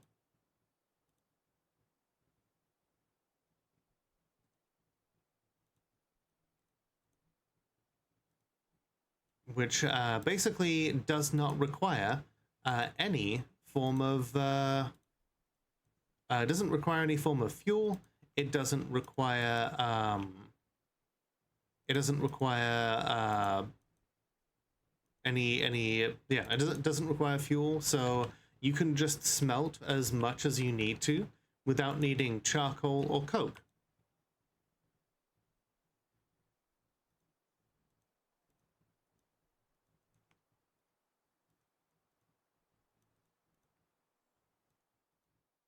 Okay.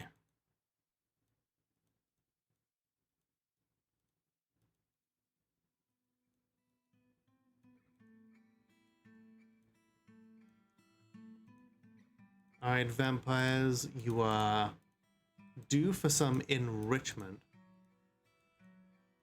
I locked them in the Hunters Guild instead of the tavern because I wanted them all to start teaching each other how to do ambushes. That way, they can be ready to truly, when they go back to the goblins, they can start stealing stuff again.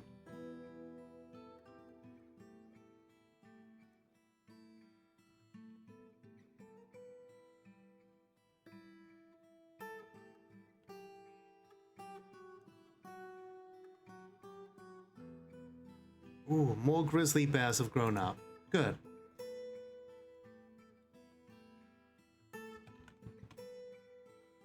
Train more for war.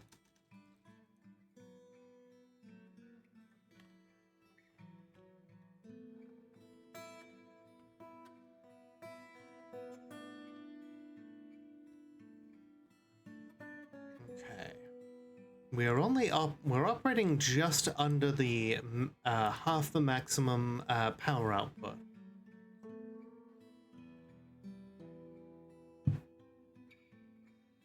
So much content.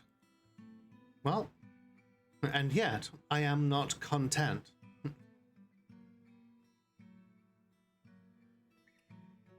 Okay, one of the pumps is operational.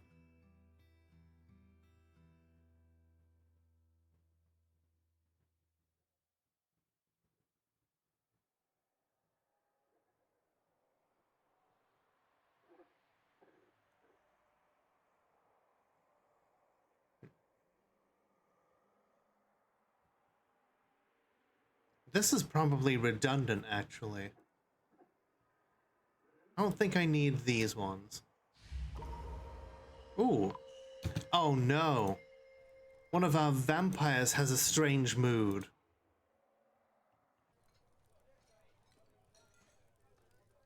That's gonna be a problem. Shit. And goblin snatchers? Okay, well, that means that there's probably an ambush about to happen.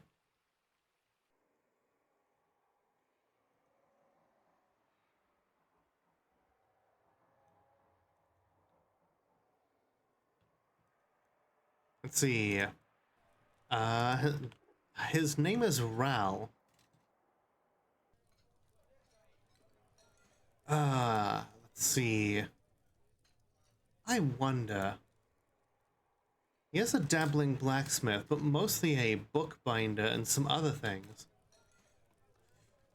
We may. I don't know if I trust him being.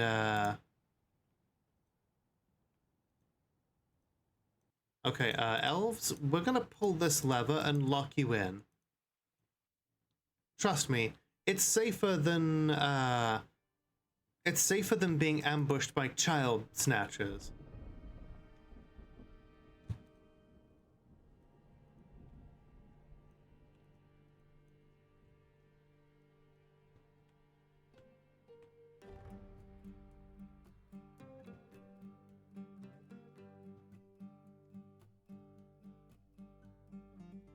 Okay.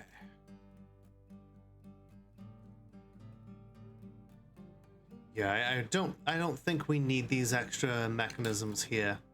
They okay. 1, 2, 3, 4, 5. Okay. Almost all the pumps are activated. We just need the last one to be built.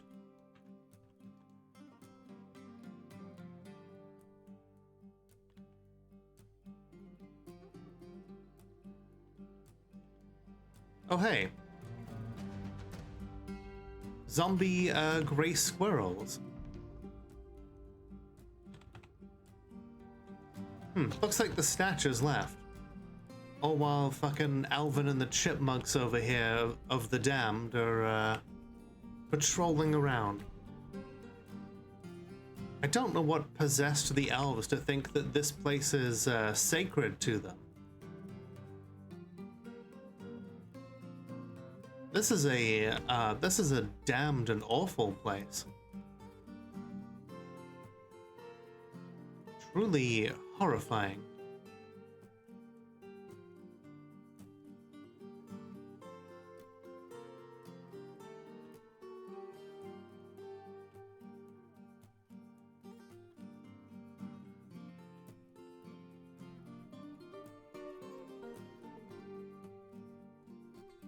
Alright, where are they? Okay, Rel is in a strange mood.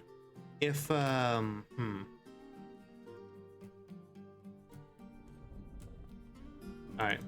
We're gonna let them out.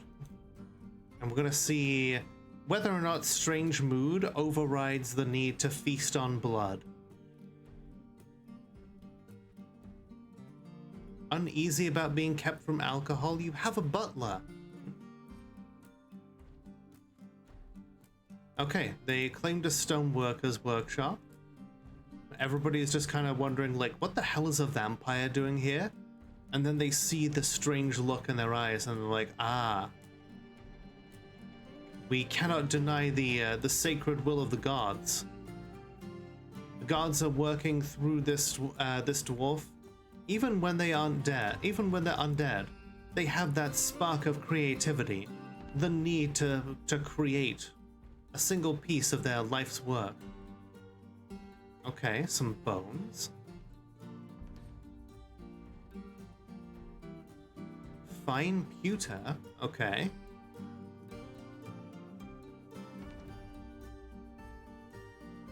And some sheep wool.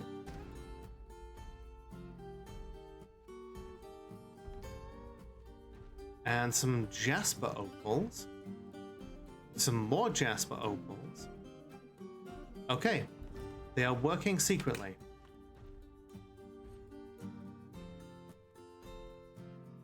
Okay, all the pumps are operational.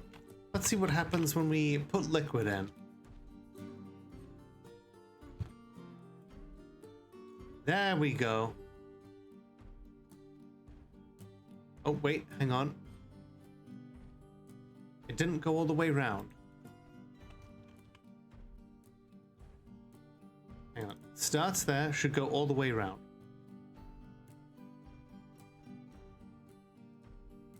I think this one's facing the wrong way. Ah, damn it. Okay. I'll let you raid my channel any day. Hi, Halliburton. How you doing?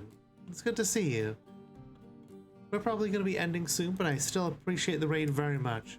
For those who don't know me, my name is Lola, the world's only Molotov cocktail VTuber. I checked, and today we're doing some Dwarf Fortress. What were you streaming today? Were you doing some Resident Evil? Let's see. Yeah, still doing some Resident Evil 2. How goes the adventures of Leon Kennedy? And, you know, the enormous monsters with the fuck me lights. That's what I call the weak spots on those creatures.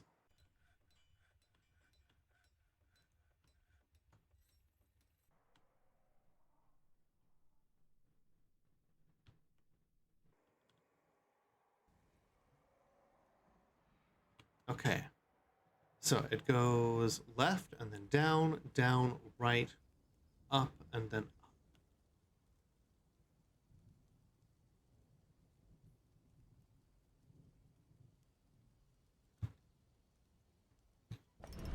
Diggy, diggy hole, diggy, diggy hole. Hi, Jazz, how you doing? Ral Lycott Tat, the dwarf administrator vampire, has created Gish Disht Arush. Gish Dist Arush, a claystone door. He offers it to the Doomer figures. So, an artifact door is one of the most powerful artifacts we can ever have. Its name translates to Freeze Handle. This is a claystone door. All craft store shippers of the highest quality. It is encrusted with point-cut jasper opals, decorated with giant bat bone, and encircled with bands of round claystone and sheepwool. This object is adorned with hanging rings of sheepwool and menaces with spikes of fine pewter and jasper opal. On the item is an image of an eagle in giant hair leather. So, an artifact door is literally indestructible. Dwarves can, goblins can bang on that all day, every day, and still not get through. They will just never breach it. So if we badly need to make sure that a specific location just is held forever, then we can just we can put that artifact door in that one place and just hold the line. Managed to beat the Leon A route and started the Claire B route, so not too many fuck me lights, but getting there, hell yeah. The fortress is persisting. We've had some complications. We had a migrant wave come in, and then every last one of them died because the local forest creatures are enormous and also zombies. And anything that dies here turns into a zombie unless you pulverize the corpse. But we're digging deeper. We're getting stuff done. We're building cool devices that rain down a refreshing mist upon our dwarves. And we have a squad of vampire super soldiers who go out and kill things for us. A big amount of what we've been doing is basically trying to make sure that the dwarves that the vampires are placated.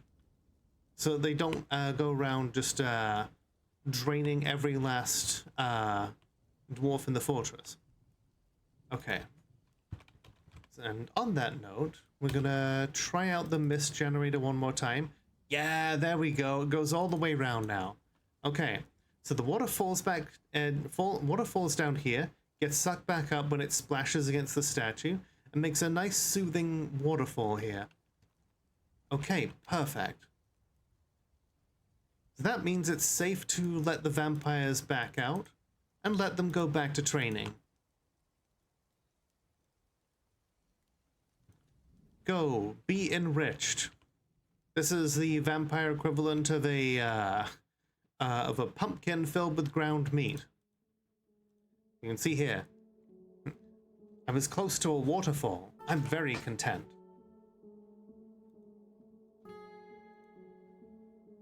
Perfect. So they're going to train in there, and because they don't need to sleep, they can just get constantly misted by the waterfalls and feel soothed and content and relieved and all those other good emotions.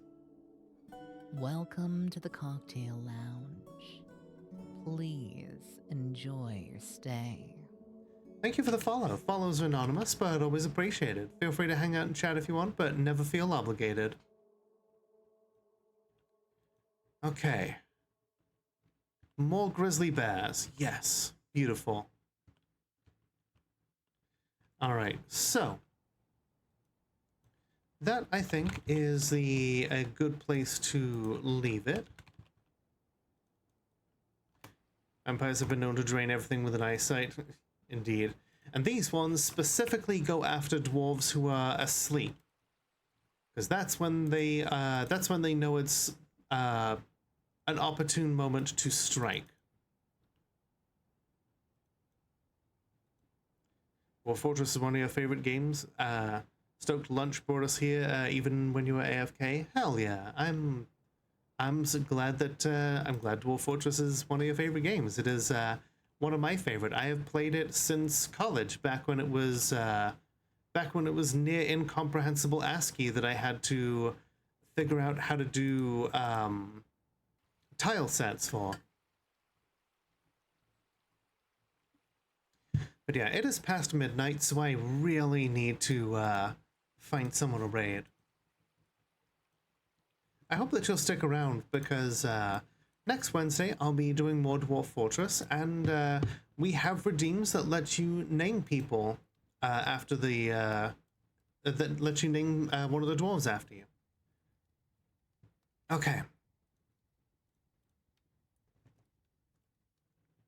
Thank you for watching. If you enjoyed that, please feel free to like, subscribe, leave a comment, do all the cool things that make the algorithm go burr. And a big shout out to my tier 2 subscribers, Valtteri and Fizzypuff. However you support me, it helps me make as much content as I can. So thank you once again for watching, and remember that the world is only as dark as we allow it to be. So light it up.